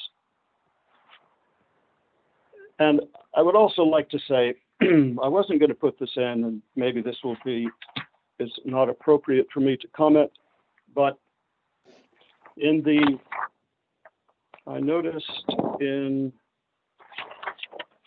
the board's preamble for this, I've lost my piece of paper, forgive me. Anyway, in the board's preamble for this application, there are 9 requirements for the applicant to adhere to. And I can tell you from real world experience in the last 8 years living here. And I would also like to say, I have lived in this property for 40 years, and that for all of the years, 32 years before the Chester arrived, I never had a complaint to any of the previous hotels in terms of any antisocial behavior or noise nuisance whatsoever. And anyway, what I was going to say, that the Chester, in my opinion and experience, it's more experience than opinion, they have failed to comply with the first 6 of those 9 requirements. So in closing, I ask the board to preserve what remains of our amenity, which has been severely depleted by the Chester's management of their services ever since they secured their function license in 2012. And before you make your decision, I would ask you to take into account that the hotel chose to situate itself in the middle of a residential area. There has to be recognition that there is a requirement here to balance the Chester's continuous appetite for future commercial expansion and the rights of residents. Thank you very much. Thank you, Mr. Van der Kat. I give back the final word right now to Mrs. Huge before I start taking questions.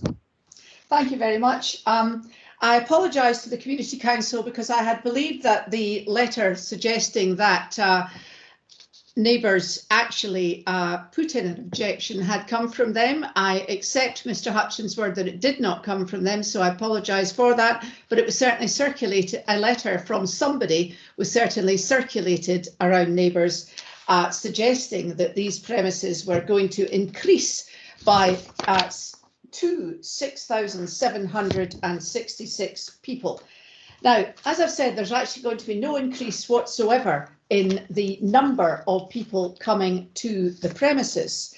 I was very grateful to, and I was grateful to the convener for allowing me to touch on the objections which related to planning and non-licensing matters. And the reason I had asked for this, you will recall, is to give the objectors an opportunity to have a response from that. Mr. Hutchin, unfortunately, has basically kept his entire presentation to you this morning on planning, building standards matters, and has not actually touched on the 5 objectives. This is a requirement which I'm sure Mr. Monroe will properly advise you on. Mr. Vorenkamp, and it's difficult to tell whose letters from which because of the redaction, and I do apologise for asking and delaying him in his presentation. He too, though, is under the misapprehension that the numbers are going to increase to nearly 7,000. This is not the case. My clients give an undertaking that the capacity will be the operational capacity, which is current, which is 1240. And I'm quite happy for that to be put onto the premises licence, which will give your honours an ability to say these are the numbers which we have approved for these premises.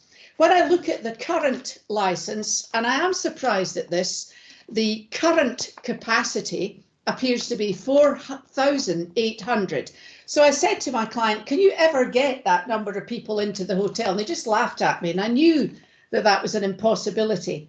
And although these are 1.05 measurements for standing room only, I think your honours have been at this job long enough to know that building standards numbers are based on a false premise that people are standing together like that, not only in flat spaces, but also up the stairs, in the lobby, all the rest of it. So it doesn't make sense. And that sort of number would never, the number that's on it at the moment, 4,800 and something, would never be permitted within the premises. Now, my clients have taken specific measures, as you know, to prevent noise, and we've discussed what happens with the function room and the one breakout of noise there. Mr. Vorenkamp mentioned the police, and they have no objections whatsoever to this. Now, if the police had been bombarded with complaints about noise and disruptive behaviour and antisocial behaviour coming from these premises, I suspect that I would be facing you for a review application rather than an application for major variation. And I do not understand if what Mr. Vornkamp is saying, that lots of objections have gone to the police and complaints, why the police would not have mentioned them in their letter. That's my experience. And I've been at this job for nearly 30 years. This is what I would expect the police to do. Ditto environmental services and ditto the licensing standards officers. My client has already decided to encourage taxis to come to the front of the building. Now, with regard to Mr. Vornkamp's comments about the balcony, if properly run, and there is no reason to assume it won't be run as well as the small area of the balcony, which is already in existence, if the balcony has a basically 2 metre high barricade and a 1.1 metre hedge, that will absorb noise. Now, I do not know when Mr. Vornkamp had a noise assessment done.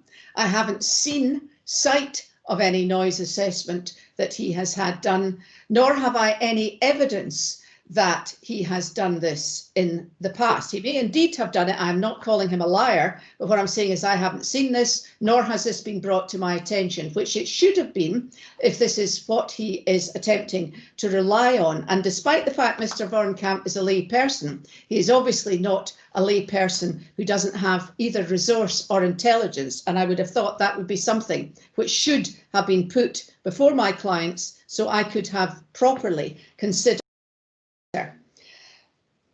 This is not even a modest increase in numbers. It's retaining the numbers the same. My clients want to have the marquees at the front. They are removing the marquees which are at the back. My clients have not only got written procedures, which Mr. Vornkamp suggested, but I asked my clients to confirm the numbers of staff. On every door, there is a member of staff encouraging people to leave quietly. When we move taxis to the front, which is going to be happening in future, then there should be no taxis coming up and down the lane coming to these premises. When we look at how he encourages people to leave, they are encouraged to leave in a proper manner, which you would expect with any well-run premises. The policies aren't just in place, they are actually applied.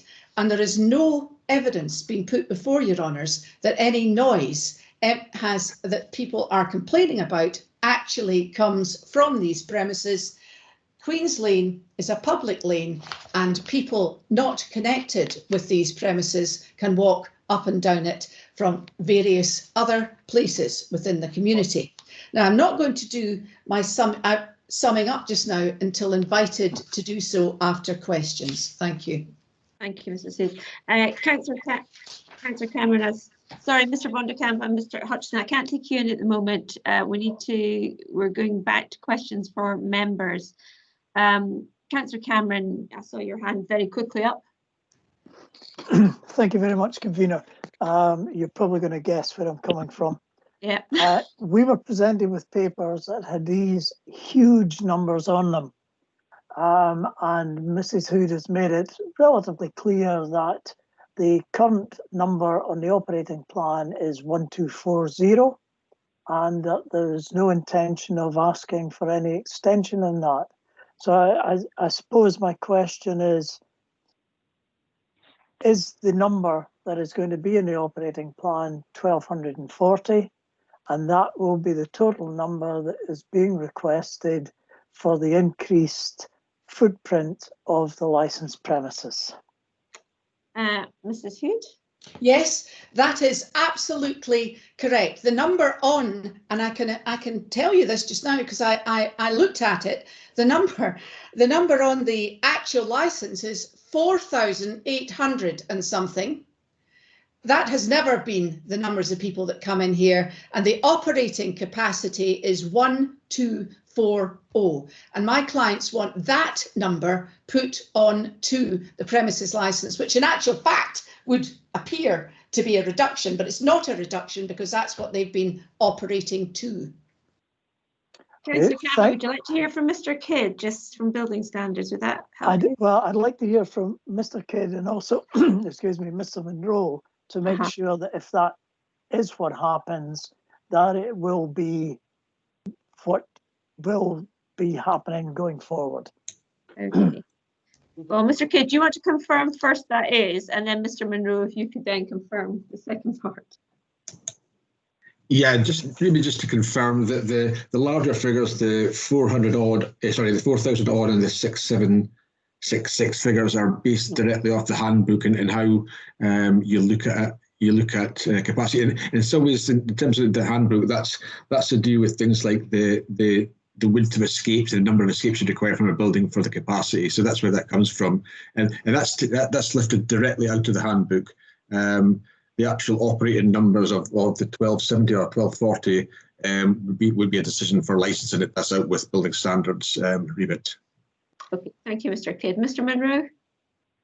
Thank you, convener.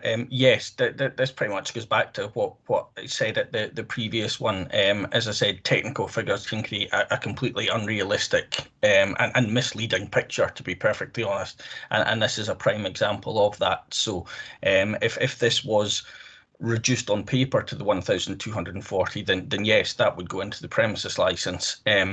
If then the premises wanted to increase that, they would have to come back to yourselves with another application. So you would get the chance to scrutinise that if and when that decided, the premises decided that was appropriate. And a supplementary, if I may, convener. The additional space that is being requested in this application is all going to be classified as outside and therefore would be subject to rules of outside the premises. Absolutely, Your Honours. My clients have stated that they would not be utilising any of the outside areas after 10 o'clock. Should the balcony be granted, last orders for food would be 8 o'clock, and they anticipate that the premises would be easily emptied by 10 at night. The same would apply at the front in the marquees. It does not make sense to have them operating any later. It would be disturbing to people to have even the lights, etc. So that is one of the reasons that is being thought of, and certainly would form, if you wished, a condition. We would be totally happy for that to be a condition of the licence. Is it Cameron? I'm confused as to what the condition would be. All I was wanting to get assurance of was that, and leaving aside definitions of what's inside and outside at the moment, because obviously the current situation confuses that a little bit, just that the footprint of the application is to increase the footprint of the licensed premises, and all of the areas in this extended footprint would be classified as outside. And if I'm happy, if that's what the case is, then I don't have any other questions at the moment. Yes, thanks, convener. Yeah, just to confirm that would be the case, Councillor Cameron, and it would be our standard external area conditions, if you like, that would be applied to those areas. So terminal hour of 10 p.m, demarcation of the areas, which they obviously would be anyway, and no amplified music or entertainment in the outdoor areas. So it would just be our standard external area conditions that would be applied to those parts. Okay, thank you for that, convener. Thank you, Councillor Cameron. Councillor Gregg next. Yes, thank you, convener.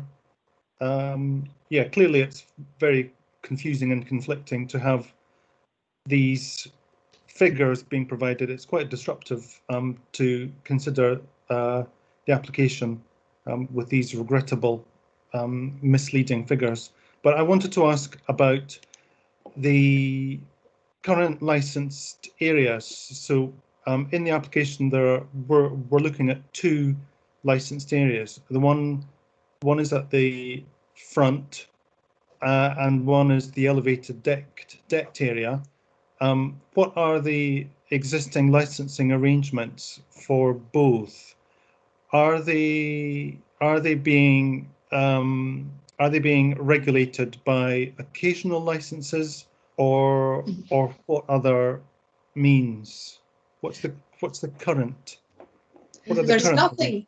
There's nothing on the extended balcony whatsoever, because there is no consent for that, and there will be nothing until planning is granted. Or if it isn't, I've already given my word that a minor variation would be put in to remove that area from the premises licence to avoid confusion. At the front, the premises marquees have been operating on occasional licences since the premises opened in July, and there have been no comments, there have been no noise nuisance, there have been nothing raised with my clients as to anything except well-run premises there, and they intend to do that. We've already agreed, Mr. Dawson, who handed this to me due to pressure of work, Mr. Dawson had already agreed that he would comply with all the normal conditions to do with outside areas, even if those areas at the front eventually ended up being deemed to be inside because the walls could come down. They would still be looked upon as outside areas, no noise, no operation after 10 o'clock, no recorded music, etc. Convener, could I ask for an officer response, please? I've got environmental health. Mr. Gilchrist, I think we've got his top hat. Mr. Gilchrist. Thank you, Convener. Would any other members of the board have questions that I could field? So basically I'm saying, are there any further questions that can be asked just now, and then I'll take it all together, sort of thing. All right. So if it's okay, Councillor Gregg, if I'll just check to see if there's any other questions for environmental health, and we'll take your one first. Has anybody got other questions, members, for environmental health before we take Councillor Gregg's? You can, if you do, pop your hand up, and I'll take you in straight after the question. Thanks. Okay. Martin, do you want to rephrase that question again for Mr. Gilchrist? Yeah, well, it was to ask how are the two areas regulated as licensing areas? So there's the front area. Does that have an occasional license? And the elevated area as well. I assume that the elevated area does not have a licensing arrangement in place, but perhaps there's COVID-19 policy in place currently as well. Okay, I'll maybe take Mr. Munro first, because obviously the licensing of it is down to the kind of the board side. So, Mr. Munro, do you want to address? Thank you, Convener. Yeah, just to confirm what the applicant agent said, Councillor Gregg, the marquees at the front of the hotel have been regulated in terms of occasional light, and there is nothing for the other area. As Mrs. Hood said, that even if we gave that licence, it could not be used until such times as the planning issues were resolved. But certainly from a licensing perspective, no, there is nothing in that area at present, and the marquees at the front have been operating under occasional licences. Could I just ask a supplementary? Yes, is it the case that those areas at the front could continue to apply for occasional licenses into the future? Well, yes. I mean, there's nothing to stop any, provided obviously if the application is granted and become part of the licensed area, then they could not be, because we said in a previous one, you can't get an occasional license for an already licensed area other than registered licensed clubs, which is slightly different. If they are not part of the licensed footprint of the premises, then yes, there would be nothing to stop the application for occasional licenses for those areas. Did I perhaps just come in on the back of you, Councillor Gregg, just because I think it's perhaps important that Mr. Munro could address this. Obviously, in our policy, occasional licenses normally wouldn't be used in this manner.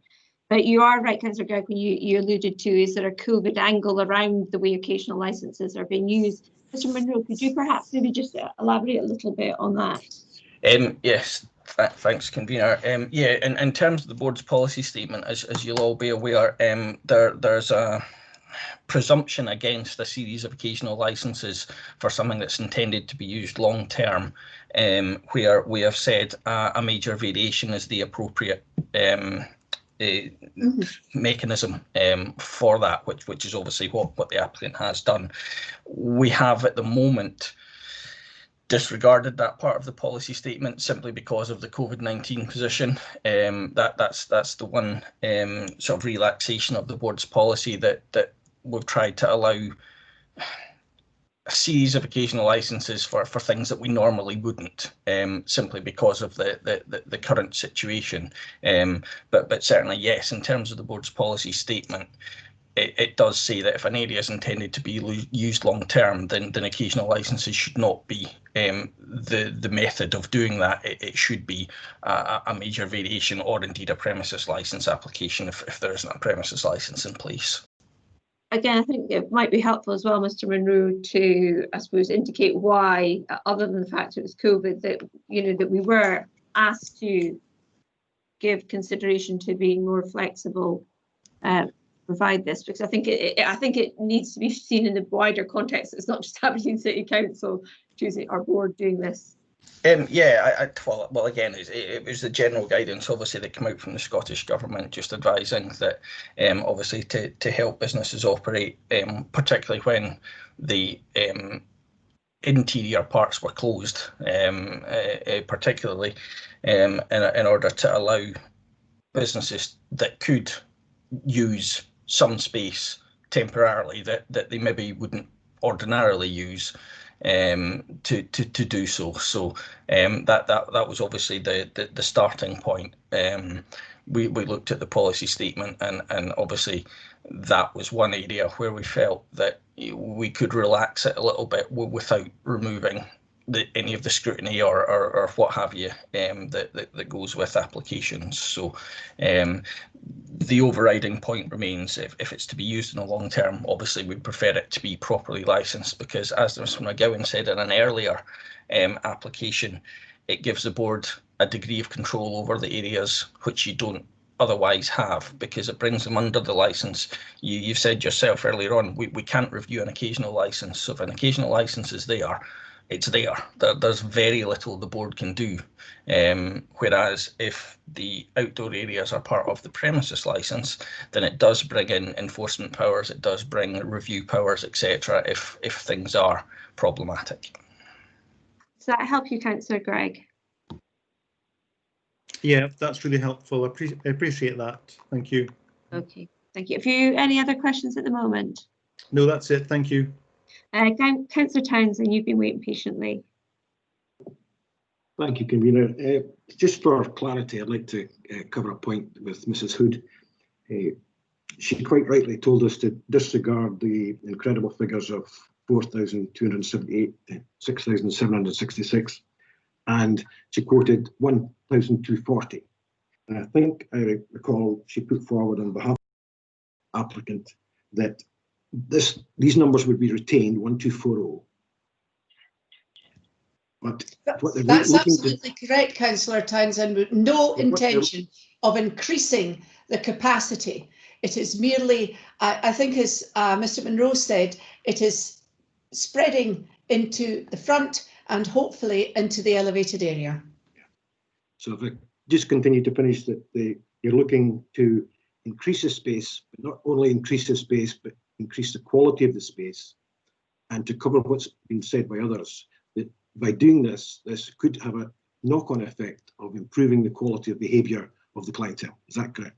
Absolutely. Thank you. End of question. I'm not suggesting there's any bad behaviour at the moment, Councillor Townsend, because there has been no evidence to demonstrate that. I appreciate you didn't, but it did come from other sources, so it balances out that what you're saying is the behaviour would be good. Thank you much. Thank you. Okay. Is there other? I'm trying to see, is there other councillors got their hand up? Sorry, I'm just checking the list. I've got a number of questions. Can I just check with the licensing standard officers and environmental health. I mean, we've heard that there hasn't, and I know that we haven't had any representations, but can you just confirm whether you have had any complaints that you have registered? Either Diane or Mr. Gilchrist. Yeah, I'll come in and Thank be a you. convener. I'll speak a bit about the environmental health position, if you like, as well. Yeah. Yeah, I have checked our records, and there's basically been a handful of complaints over the last 4 years, you know, specifically in relation to music noise, none of which have been gone to a sort of formal stage of enforcement. So in general terms, we're quite comfortable with the current operation of the business.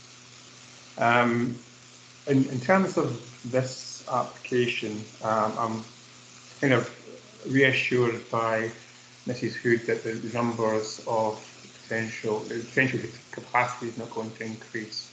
So any sort of, it's not that any impact would be caused by an increase in capacity. It is not really a valid concern. More specifically, the two marquees that have been operating since July, I think, have been working quite well. It hasn't engendered any complaints to us. So we're quite comfortable with that part of the application. Which kind of leads me to the questionable part of the application, which is the balcony to the rear. Now, Mrs. Hood referred to a noise impact assessment, but I wasn't entirely sure whether that is a new report that's being produced for an imminent application, or whether it alludes to the previous application back in 2014. Because if it does refer to the 2014 report, I know that we had outstanding concerns about that report, so I'd be interested in getting clarification from Mrs. Hood on that issue. Okay, thank you. Thank you very much. Mr. Sandy, is there anything you want to add? Yes, just a little bit, please. Like Andrew says, I did have a look at the history of complaints, and we have received complaints about music noise, construction noise, delivery, collections, etc. So basically, we did actually go and monitor the area and meet with the premises manager, who has been proactive. I also accompanied a couple of the noise officers as well. The most recent email, I think it was relating back to August 2017, the noise officer had emailed the residents just to say that there was no statutory noise nuisance recorded. However, we do try and be proactive. So if any complaints come in, obviously we would contact the hotel and continue to make visits, etc. Okay, thank you very much. There's been a number of mentions of the noise assessment, but like Mr. Gilchrist, I have paper copies, so perhaps somebody might have something different on their automated ones. But could we confirm, Mr. Dunbar, was that a noise assessment submitted with these? Can I please come in on this one? The noise assessment was instructed and came in yesterday, and it has not been submitted as part of this application. But I'm happy to send it in to Mr. Gilchrist for his consideration. Mm-hmm. Okay. Because as I said, the premises, that part of the premises can't open unless planning is granted, and we'd be perfectly happy to share all the information that we have with the council's officials on the balcony. Mm-hmm. Okay, again, I suppose it's a question for yourself, Mrs. Hood, given that we don't have that in front of us at the moment, and obviously have Mr. Gilchrist's professional opinion. I don't know how prepared you'd be, and likewise, I don't know how the other board members feel, would be to segregate off the upper part, the deck, the raised decked area, from the front part of your application for the marquees, tents, whatever you want to call them, sorry, at the front of the building, and perhaps to come back, because as you've said yourself, that I don't know if you've actually submitted a planning application yet, but clearly there is information being discussed around the noise assessment, which we don't have in front of us. And given there's a number of comments and the objections about that, and perhaps it might be helpful to everybody to be able to segregate the two elements at this stage. I mean, we have another board coming up potentially, well, in November, but December, but we may equally have to call another one in November for one or two things. So it might just be helpful for us to segregate those two elements at the moment. Did I get your view on that? Would be absolutely acceptable to my clients. I have instructions because we anticipate that this might be what you would like to do. We couldn't force the noise impact assessment, unfortunately, and I think that would be entirely fair. And if we could come back at a later date on that one, I'd be also happy to share the noise assessment with the objectors, and we would do that through the Community Council. Yeah, I think in fairness, I would prefer if we could go down that line. I think that gives everybody equal opportunity to review it and comment. So can I just check with the board that we'd be content to not consider the upper level, upper deck, if you want to call it, and just focus on the front elevation? Are we content with that, board? Yes. Okay, that's fine. Yep. So if we could put that to our minds, the forefront of our minds, folks, we're just looking at the front element rather than the rear, and that will come back as a separate part to a future board meeting. Can I also ask, and this is just my naivety, and again, I'm trying not to confuse planning and licensing, but I know that there was a condition on the planning that the rear gate would only be used Monday to Saturday between 8 and 12. For license or delivery vehicles. We've heard a lot about people going out onto the back lane. How are they going onto the back lane if it's not open? Sorry, Convener, can I come in here? So that don't sit here. No, it's fine. Okay, I can see part of them. It's fine. I'll come in as far as I can. That particular planning obligation has been removed. We applied to planning some time ago, and that was removed. So we are now allowed to have the gate open at all times. We also, with the purchase of 55 to 57 Queen's Road, we have access onto Queen's Lane South from there as well. Okay, and your car parking for the hotel, is it that, again, this is my ignorance, is it accessed from the front or from the rear to the actual car park location? It's access from the rear. There is no access through the buildings anymore. Okay. We've closed that access off. Okay, that's just for my clarification. Thank you for that. Members, have we got, obviously we've had further information there. Does anybody have any further questions? Okay, before we go into debate, if I could maybe just ask Mr. Munro just to maybe make clear what considerations the board should be actually drawing and understanding is that within their gift, if you like, just because there has been a crossover of planning and licensing today, and I felt that given the mix within the objections, I just wanted for clarity for both parties for that to be dealt with. So, Mr. Munro, could you just give a kind of a summary of what the members should be considering today? Yeah, thanks, Convener. It's maybe less relevant now that we're not considering the balcony part of it. I think most of the planning stuff related to that part of the application, but just to confirm what's been said previously is obviously the board's remit is the sale of alcohol. That's what we're looking at. So my understanding is that the bits out the front that we are going to be determining today actually have planning permission as it happens, albeit temporary at the moment. But yes, what Mrs. Hood said earlier is absolutely correct. The fact whether you grant or don't grant a licence over a certain area does not in any way impact their obligations in terms of planning. And the fact that they have a license for an area, if they don't have planning permission, then again, Mrs. Hood was correct. We're not allowed to use licensing to enforce other legislation, so it would be for planning to prevent that area being used. As I said, that's maybe less relevant now that part's not been considered now. So yes, it's basically the sale of alcohol.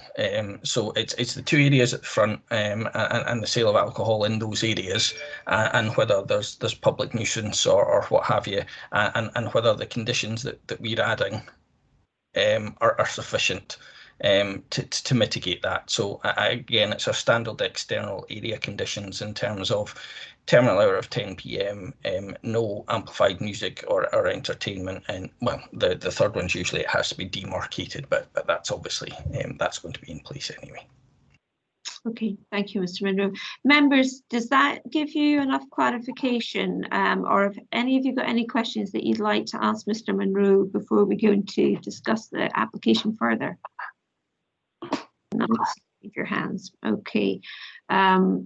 Debate, discussion. Obviously, we're now being asked to consider agreeing the front elevation. There's no increase in capacity.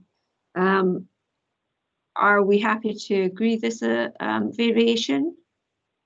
Is anybody otherwise minded? Councillor Cameron. I'm not otherwise minded, but yes, we don't have any increase in capacity, but currently the capacity is over 4,000 on the licence, so we're agreeing to it becoming 1,240. Is that correct? That's my understanding, and I think Mrs. Hood agreed to take that onto the licence. Is that correct, Mrs. Hood? Oh, you're muted. Hello, we're completely content with 1,240, and I think that properly reflects what happens here. Okay, thank you. Does that answer your question, Councillor Cameron? Yeah, no, that's fine. Thank you, Convener. Okay, Councillor Gregg. Yes, thanks, Convener. So basically what it's coming down to is we're just looking at sustaining the status quo. We're not looking at the decked area. We're just looking at continuing the licensed area arrangements within that existing place without any change, basically. To the front of it. Yeah, at the front, at those external areas. Yeah. Yes. Okay. That's correct. Thank you. Okay, sorry, Councillor Gregg, I'm speaking over you. Councillor Grant. Thanks, Convener. Firstly, thanks to, I suppose, everyone for their own contributions. Obviously, there's been a bit of time spent on this one. I have no concerns with what we have before us and the way in which we're going ahead today. I think it's helpful that the two main aspects have now been separated, and we'll consider the latter one at a future board meeting. I suppose for me, the only comment I would have in respect to that, without offering a view on it, because we'll discuss that and determine that at that time. But it's just, I think it is really important, given that there are real concerns from residents, and we've heard a lot of bits and pieces today, just how important, from myself, but I'm sure the board would agree, for the applicant and community council and residents to try and work together between now and then to try and resolve some of the issues before we look at the next application. Absolutely. Okay, members, any other councillor comments? Sorry, Convener, the only thing is summing up still, remember as well, in reverse, objectors then applicant. Yeah, okay. I'm just double checking. It's when I'm looking, I keep seeing a hand, but I think that's Mr. Hutchin. Yes. Any councillors off that? So if they had any questions. No, I think we've concluded with our questions. Yeah. Okay, if we could go in reverse order, Mr. Vonderkamp, you have the first opportunity to sum up, not raising any new points, but just addressing what you've heard. Then it'll be Mr. Hutchin, and the final word will be with Mrs. Hood. So, Mr. Vonderkamp. Okay, thank you very much, and I appreciate the opportunity to review the the latest sound report, because I would make a comment. This is exactly what happened in 2014. the Chester commissioned a sound report, and it was only released the day before a meeting like today. And this is deja vu. And I would like to be able to receive the sound report. I'm happy to do it through Queen's Counsel, but have the same opportunity to review it and have professional assessment or discussion comparison against the RMP report. Is that possible? Yeah, I'm sure that can be provided because it should have been part of the document pack. So, Mr. Munro, we can make sure that can be provided, can't we? Okay. No, that's so. And anyway, I'd thank all the councillors and members of the committee. But I just would really like to stress that everything that I've said in my objection and in my statement today is the truth, and it's a real world experience that we live with. And legal representatives can make comments that look very promising and very supportive of the hotel, but if you live where I live, it's a different story. So maybe I've said enough, and thank you very much for the opportunity. Thank you very much, Mr. Vonderkamp. Mr. Hutchin. Yes, one thing I would like clarification on, hasn't been spoken about much, but I'd like to clear up what the licensing conditions are for the marquees at the rear of the hotel. Are they going to disappear? What's happening with those? What is the licensing conditions that apply to them? If I can just comment on that, convener, they're not part of this application, so it's not something we can deal with that out with this application, Mr. Hutchin. But in terms of this application that we're determining, they are not part of the application, so it doesn't come into the reckoning for the application that's to be decided today. I see. We are obviously interested, and we will look forward to receiving the sound report. The other thing I'd like clarification on, maybe Madam Convener, is that can you put conditions on the licensing given to these hotels that suggest that they try and get customers exiting from the front of the hotel, i.e. onto Queen's Road and not the back lanes? Is that possible in some way? Mr. Munro, I'm just going to ask you, and then, as I say, Mrs. Hood, you'll get an opportunity to come back. Yeah, I mean, I think that's already been covered. I think that's been stated already by the applicant. I would say that obviously this is supposed to be summing up, so it's not really supposed to be more questions. So we've just got to be careful in terms of the procedure. But it's something that the applicant has already raised. The LSO can liaise with applicants in terms of dispersal plans and things like that. So it's things that can be looked at, certainly. And as I say, I think from my understanding, Mrs. Hood will no doubt cover it in her summing up. But I believe that's already been covered in terms of that's what's intended. Okay, I'll look forward to another email discussion with Mr. Gow, the manager of the hotel. Okay, thank you very much, Mr. Hutchin. Mrs. Hood, over to you. Thank you very much. I'm pleased to say that my clients have already put on their website that taxis will be asked to come to the front. They are going to contact the taxi businesses within Aberdeen to say that this is their preferred option, and they will advise customers when they come in, no matter what event they are at or what they are doing, that they should exit by the front. I quite understand why this is being requested. I've asked my client who normally parks in the car park, and it is normally residents. And they, of course, don't tend to leave at the end of a function. Obviously, there's going to be some people who drive, people who don't drink, people who have decided to take the driver's option, and we really can't prevent that. This was where planning determined that the parking should actually be for this hotel. Now, I'd like to sum up just saying that, to be honest, these premises are beautiful. Millions have been spent on the refurbishment and enhancement, and they're the envy of premises across the UK. My client is making a huge leap of faith, putting investment in the beautiful city of Aberdeen and its people, their premises and the staff during these difficult times, when, to be honest, most of the trade feels beleaguered and other investment is slight.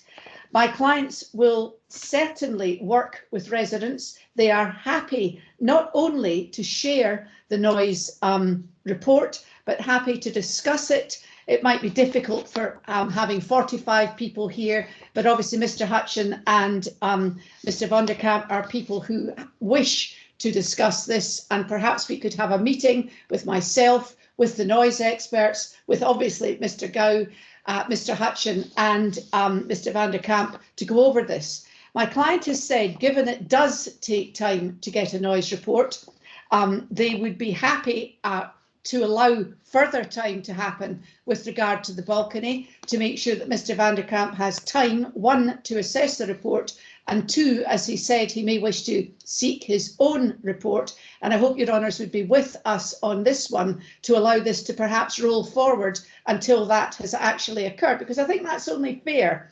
And my client is happy to give access to the premises for a noise, should a different noise report be sought. And with that kind of part, as it were, I move the grant for the marquees at the front, which have been operating since July with no issues, no complaints, and they are happy to accept all the outside conditions, and they will remain even post-COVID. Thank you. Right, members, we obviously have had the summing up from all parties. So we have a proposal to vary the premises licence for the Chester, which is to allow for the additional structures at the front, which whilst they're structures, they're still classed as external. So we have the usual external application, which is no amplified music. We have obviously ceasing at 10 p.m. Are members happy to agree with that? Councillor Gregg. I'll not be supporting this. I think that we are in an unusual period, and it's probably not the time to be regularising a situation which has arisen at a time of crisis. And I say that bearing in mind that occasional licences can always be sought. And whilst we don't want to use occasional licences for long-term strategic uses, these are unusual times. So I think continuing with occasional licence system would work well. And bearing in mind that we are also coming back to this to consider the decked area, I think it is probably premature to be making that arrangement permanent. Okay, thank you, Councillor Gregg. I will move that we do approve the request for the variation to the front of the hotel. I think we've actually, in some ways, benefited from being able to see how it has actually worked, the elements at the front, and we've heard that there's not been any complaints about that. What I would like to think is that by focusing it to the front of the hotel, that we will, in conjunction with the undertaken by the Chester, see a movement of people now starting to leave purely from the front of the hotel. Unfortunately, you know, it's not something we can physically condition, but we have had an undertaking from the hotel, and I think we need to be mindful of that. My preference to having it is as a permanent fixture as opposed to using occasional licenses. We heard earlier, and I raised it myself, is we can't regulate the occasional licenses in the way that we can regulate the permanent. You know, we can have LSO interventions, we can have review hearings if there does become a problem. And unfortunately, we can't do the same with an occasional. We can't call it in. There can obviously be objections, and future ones can be identified, but I think it's important that we regulise what we can. This has been proven to be popular.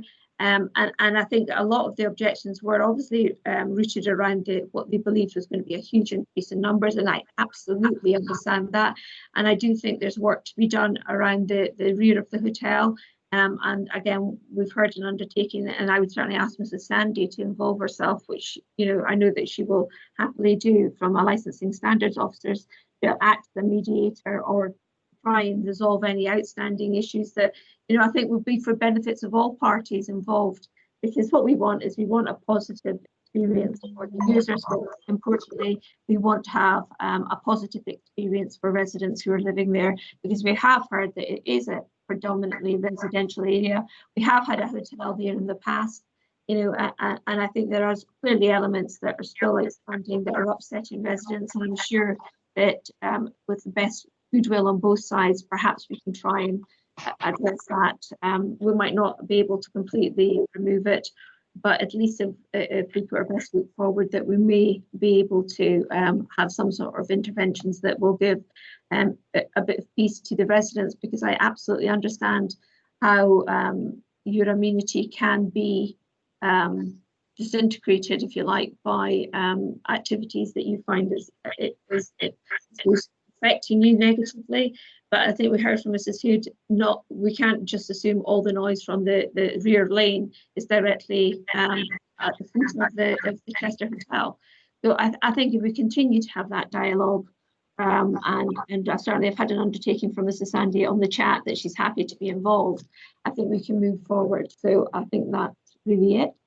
Anybody else want to enter debate before we go to the vote? Councillor Townsend, did I see your hand pop up, or is it got that? Yes, well, just thank you, Convener. Just briefly, in support of yourself, I can recall reading our supplementary policy that the board will expect premises currently utilising outdoor areas to incorporate such areas within the licence by way of variation, which I bring that to the attention of Councillor Gregg, which really stands in the face of what he was saying. Thank you. Thank you, Councillor Townsend. Councillor Cameron. Thank you, Convener. Just to be supportive again, and including what Councillor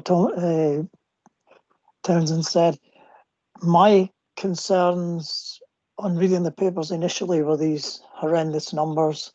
I could see where a lot of these licensed premises were going with increasing the physical space they had during the current situation, which meant social distancing, or physical distancing as it's now known as, was possible. The fact that there is a responsible attitude to not then trying to increase numbers by keeping these areas, I think is a good thing. And on the back of not increasing numbers, I'm more than happy to support this application. Okay, thanks. Thank you. Anybody else? Thank you, Councillor Cameron. Anybody else want to join the debate? No. Okay, Councillor Gregg, would you like to sum up? Yes. I think that by continuing with the occasional license system, that will allow us to continue to monitor the way that the premises are functioning. Although there's a different regulatory system for occasional licenses, there is the very compelling incentive to operate responsibly by having that ability to withdraw, not to renew the occasional licenses. So I mean, I think that's a very important and indeed powerful way for us to continue to manage that area. We're here to control alcohol licenses, and I found it really helpful to hear from those who are directly affected, from local residents, because although we are provided with professional reports, there's a great deal of expert information provided to support or not an application, and however many millions are spent on a premises, what we also need to bear in mind is the consequences of our licensing board decisions, and we've heard from the front line, which has been really valuable. We've heard how people's everyday life, their quality of life, has been affected, and it's true. However much we may try to manage and regulate licenses, it's very difficult to predict how people, human behavior will differ so hugely. So it's been helpful to hear that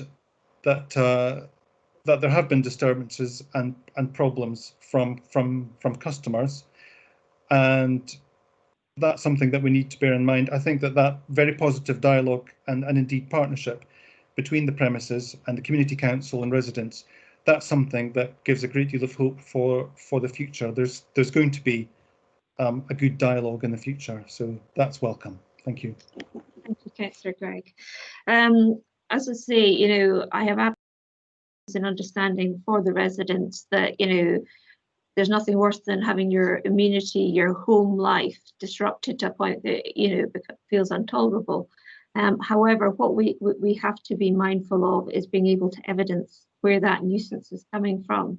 Now, I specifically asked the LSO and Environmental Health because neither of them had submitted an objection or representation in terms of this application, neither had the police.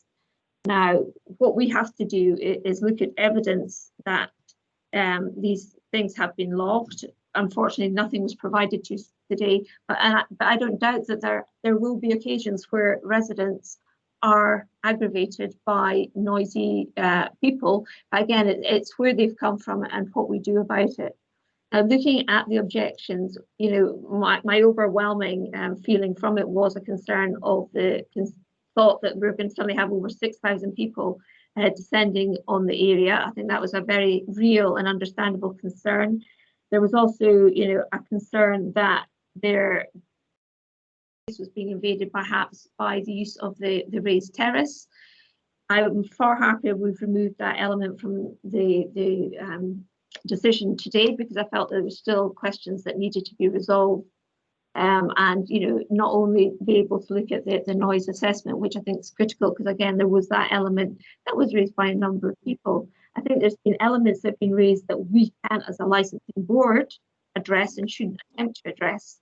And I think it's been very helpful. And I think the hotel has listened, and I would like to think we'll act on the points that they've mentioned around the pick-up and drop-off of patrons, particularly as it gets into the evening, by taxis or even by, you know, friends, family. So I think, you know, absolutely I understand their concern, but I think that the element that we're determining today appears, from what's been put in the letters that we've received, less contentious. And I think that we have had if you like, a trial run of this for several months without incident being brought to us. And I feel very confident in the sort of integrity of this board and our history of this board, that if things are brought to us, we will review licenses. And I think we will do it within the regulatory facilities that are available to us. And my fear was that we didn't have that opportunity with using the occasional licenses. You're absolutely right, Councillor Greig, to say that we can obviously things can be objected to occasionally, and that may well cease their opportunity for future going forward. But I think we've had a long trial, and I think what we do is we move forward from this place, and we look afresh at what's going to come down the line in terms of the raised deck. But that will need to be done, in two different stages. There's obviously planning, and then there's licensing. So, I think it was a right move for the board to ask for that to be segregated, and I'm grateful for that. We can be prepared to do that, and I think as well it gives the community council and the objectors an opportunity to drill down into the information that is not as part of this report that they've referred to in terms of the noise assessment. So I would just hope that we could support my move, and we've also got the external conditions which I alluded to earlier, which will surround the front part of this application. Thank you very much. So if we could just move to the vote, Mr. Munro. Thank you, convener. Yeah. So just for clarity, the amended application that we're considering is the addition of the 2 external areas to the front of the hotel, with the associated external area conditions, which is areas must be demarcated, terminal hour of 10 p.m. for those areas, and no amplified music or entertainment in those areas, and on paper at least reduction in capacity on the licence to 1,240. So we have a motion with yourself to grant the application and an amendment with Councillor Gregg to refuse. Again, I'll just ask for grant or refuse to keep it simple. Convener? Grant. Thank you. Councillor Gregg? Refuse. Thank you. Councillor Townsend? Grant. Thank you. Councillor Dunbar? Grant. Thank you. Councillor Mackenzie? Grant. Thank you. Councillor Cameron? Grant. Thank you. Councillor Grant? Grant. Thank you. And Councillor McClellan? Grant. Thank you. So 7 votes to 1, the amended application is granted. Mrs. Zurif, you wouldn't mind forwarding me an amended plan showing obviously what the 2 areas that have been agreed today, just so that we can get that issued before, in case we get it issued before the other part is determined. Thank you very much, Mr. Munro. We should certainly do that. I will share the noise report that we have. We will extend an invitation to Mr. Hutchin and Mr. van der Kamp to meet with us and perhaps bring our noise experts together, and we'll enter that discussion basically as soon as humanly possible. Thank you very much for your time today. My clients are very grateful. I hope you have a lovely rest of the day. Thank you. And as I say, just saying to Mr. van der Kamp, please continue to work. You've got our LSO's contact details, and I'm sure we can find a way through all of this to try and, improve the quality of your life. But I would, again, add that we have to be careful about, making decisions without evidence. So if you do have problems, you need to make sure that it's provided to the relevant authorities. And it can be evidenced back to wherever it's coming from, rather than us speculating, which is never good for anyone, because we wouldn't really resolve anything in the long term. So, but that concludes the applications, but we still have 2 items. Sorry, convener, there's one more. Oh, sorry. You know what? We did that yesterday, didn't we? Yep. Sorry, apologies to the Queen Vic, I think it is. Yes. Yes. Okay, Mr. Munro, next variation. Right, thank you, convener. Yes, this one's another variation of premises licence. They're adding off sales to the current licence, Monday to Saturday 1000 to 2200 and Sunday 1100 to 2200. And they're amending their opening hour for on sales on a Sunday from 12:30 to 1100 hours. Again, that's all within policy. There have been no objections or representations for that one, and I don't believe that there's anybody here for that one. So again, I'll just ask if you're content to grant the variation as applied for. Convener? Grant. Councillor Gregg? Grant. Thank you. Councillor Townsend? Grant. Councillor Dunbar?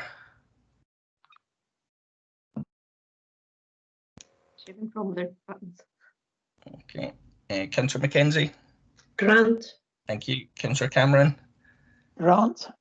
Thank you. Councillor Grant? Grant. And Councillor McClellan? Grant. Thank you. Councillor Dunbar, are you back? Grant. Thank you. Thank you. Councillor Dunbar.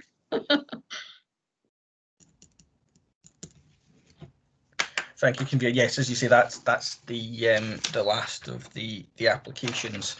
In terms of the other bits of business, you'll see we've given a list of the annual fees that remain outstanding. It's really just to bring it to the board's attention and get a steer as to how they want us to proceed with that. We've obviously, you'll see from the colour coordination or the colour coding and the list, we've made inroads with some of them. We've not been able to contact others.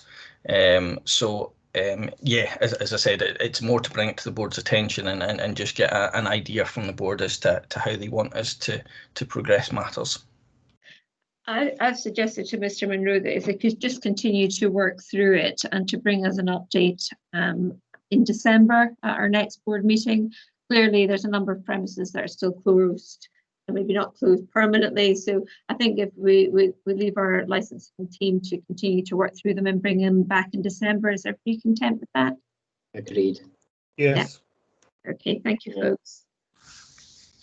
Next. Okay, thank you. And the last one again. This is almost requiring the crystal ball. We obviously at the beginning of the year granted general extensions for a number of dates, and you'll see those listed in your papers. Obviously there's one this week for Halloween, but that's going to be moot anyway, given the current 10 p.m. restrictions for outdoor areas and 6 p.m. for indoor that's in place at the moment. So that's we can ignore that, I guess. The Christmas period ones are due to begin at the beginning of December, which is before the next board meeting. Now, obviously, we're not going to know, or we don't know at the moment, as to where we're going to be at that stage. It's a question as to whether, if restrictions are lifted slightly, whether the later hours are still appropriate current circumstances. So it's basically just to give the board the chance to consider whether they wanted to review the general direction or the general extensions. Now, obviously, we'll need to do so. We'll need to give premises notice if that's the case, if they are being withdrawn. I think you'll see the first ones the very beginning of December. So it was whether the board want to make a decision now or even arrange another meeting in sort of late-ish November to see if we've got more information then to make a decision on. Okay, thank you, Mr. Munro. Councillor Grant, I saw you first, then Cameron. Thanks. Sandy, presumably any decision we make on, any specific decision we make on those arrangements would be superseded by any change in government legislation. So if we were to decide on this today or in 2 weeks' time, any change between that point and the changes to licensing over Christmas would be superseded, and we wouldn't have to come back and change. Yeah, absolutely similar to the one this week for Halloween. So if the board decide to leave the general extensions in place, which allows the qualifying premises an extra hour on the dates given, if the restrictions in place don't allow that, then those take precedence over the board's general extensions, obviously. So yes, absolutely. Okay, Councillor Cameron. Mr. Munro's explanation is better than mine could have been. Which was basically what I was going to say, because we had a policy back in January that excuse me, we were going to do this. Nothing has really changed that, other than restrictions that have been brought in because of COVID and because of legislation around COVID. So I really see no reason why, as a board, we should go back in our decision. But obviously, if there are subsequent regulations which mean that can't happen, then it's not going to happen anyway. So I would have been happy with that. Okay, thank you, Councillor Cameron. Councillor McClellan. Thank you, convener. It was just to sort of outline. I know that whatever we decide will be superseded by any regulations put in place or lockdowns and the like. But it was, I mean, what these extensions would see is potentially premises open until 2 and 4 a.m. And there is obviously concern, and obviously lockdowns have been put in place to cut off the terminal hours of places. Is it really sensible to be allowing this in the current circumstances? I think we should be asking ourselves that. I'm not necessarily suggesting either way, but I think it's something we do have to consider around the type of sort of socialising that is happening at these later hours. Places already have till 3, and whilst that was in favour of giving that extra hour every other year, I think this is obviously a specific set of circumstances, and we do have to really think about it, I think. Okay, thank you, Councillor McClellan. Councillor Cameron.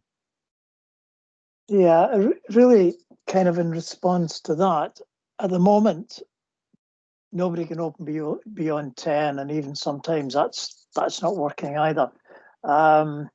if these restrictions were lifted, then we're going to allow premises to open until 3 in the morning already. They've got that in the license.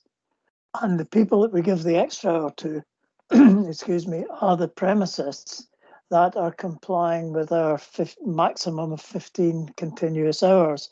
I think if we go down the route of restricting who, if anybody, is allowed the extra hour, we're opening up another total can of worms as to whether or not anybody should have a license till 3 o'clock in the morning based on the experiences we've all had over the last 7 or 8 months. So on that basis, I wouldn't want to introduce it to the extra hour. I think that's a whole other debate that we potentially may have to have in future, but not necessarily right now. Yeah, thank you, Councillor Cameron. Councillor Grant.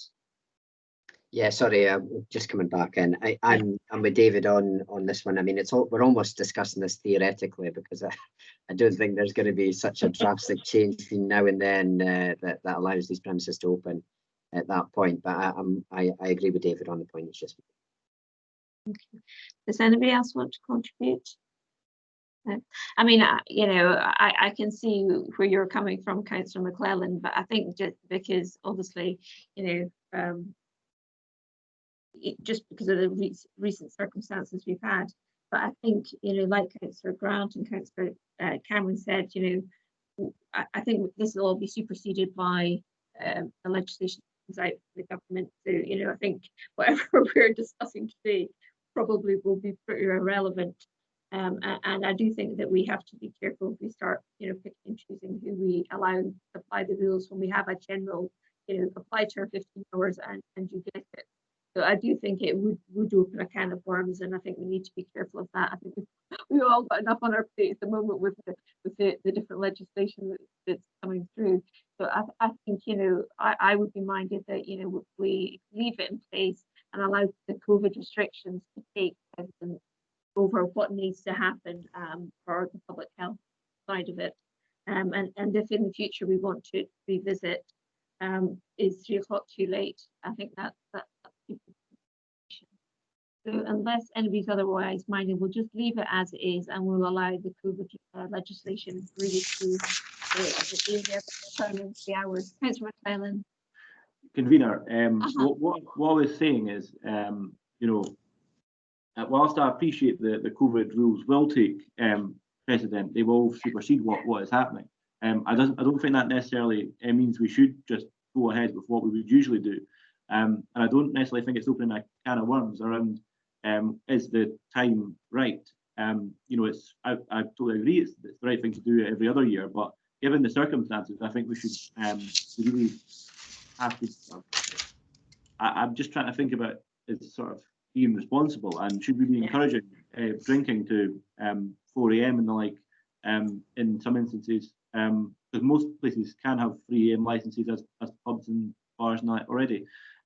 Should we be incentivising the later drinking during the ongoing pandemic? I certainly don't think that, and I'll move not to progress the hours this year, and I'm not going to go on about it because it's just us, and I think I've been clear on that. But I'm going to move not to do that this year. Thank you. Does anybody else want to enter the discussions? No?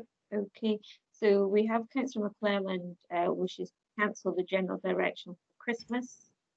Now, Councillor Grant, we had you first, and I don't want to say I'm grabbing you, but you wanted to continue with where we were. But that's the right way around, haven't I? Or was it you, Councillor Cameron? I'm a bit confused now. Who suggested that we continue as we are first? Was that yourself, Councillor Grant?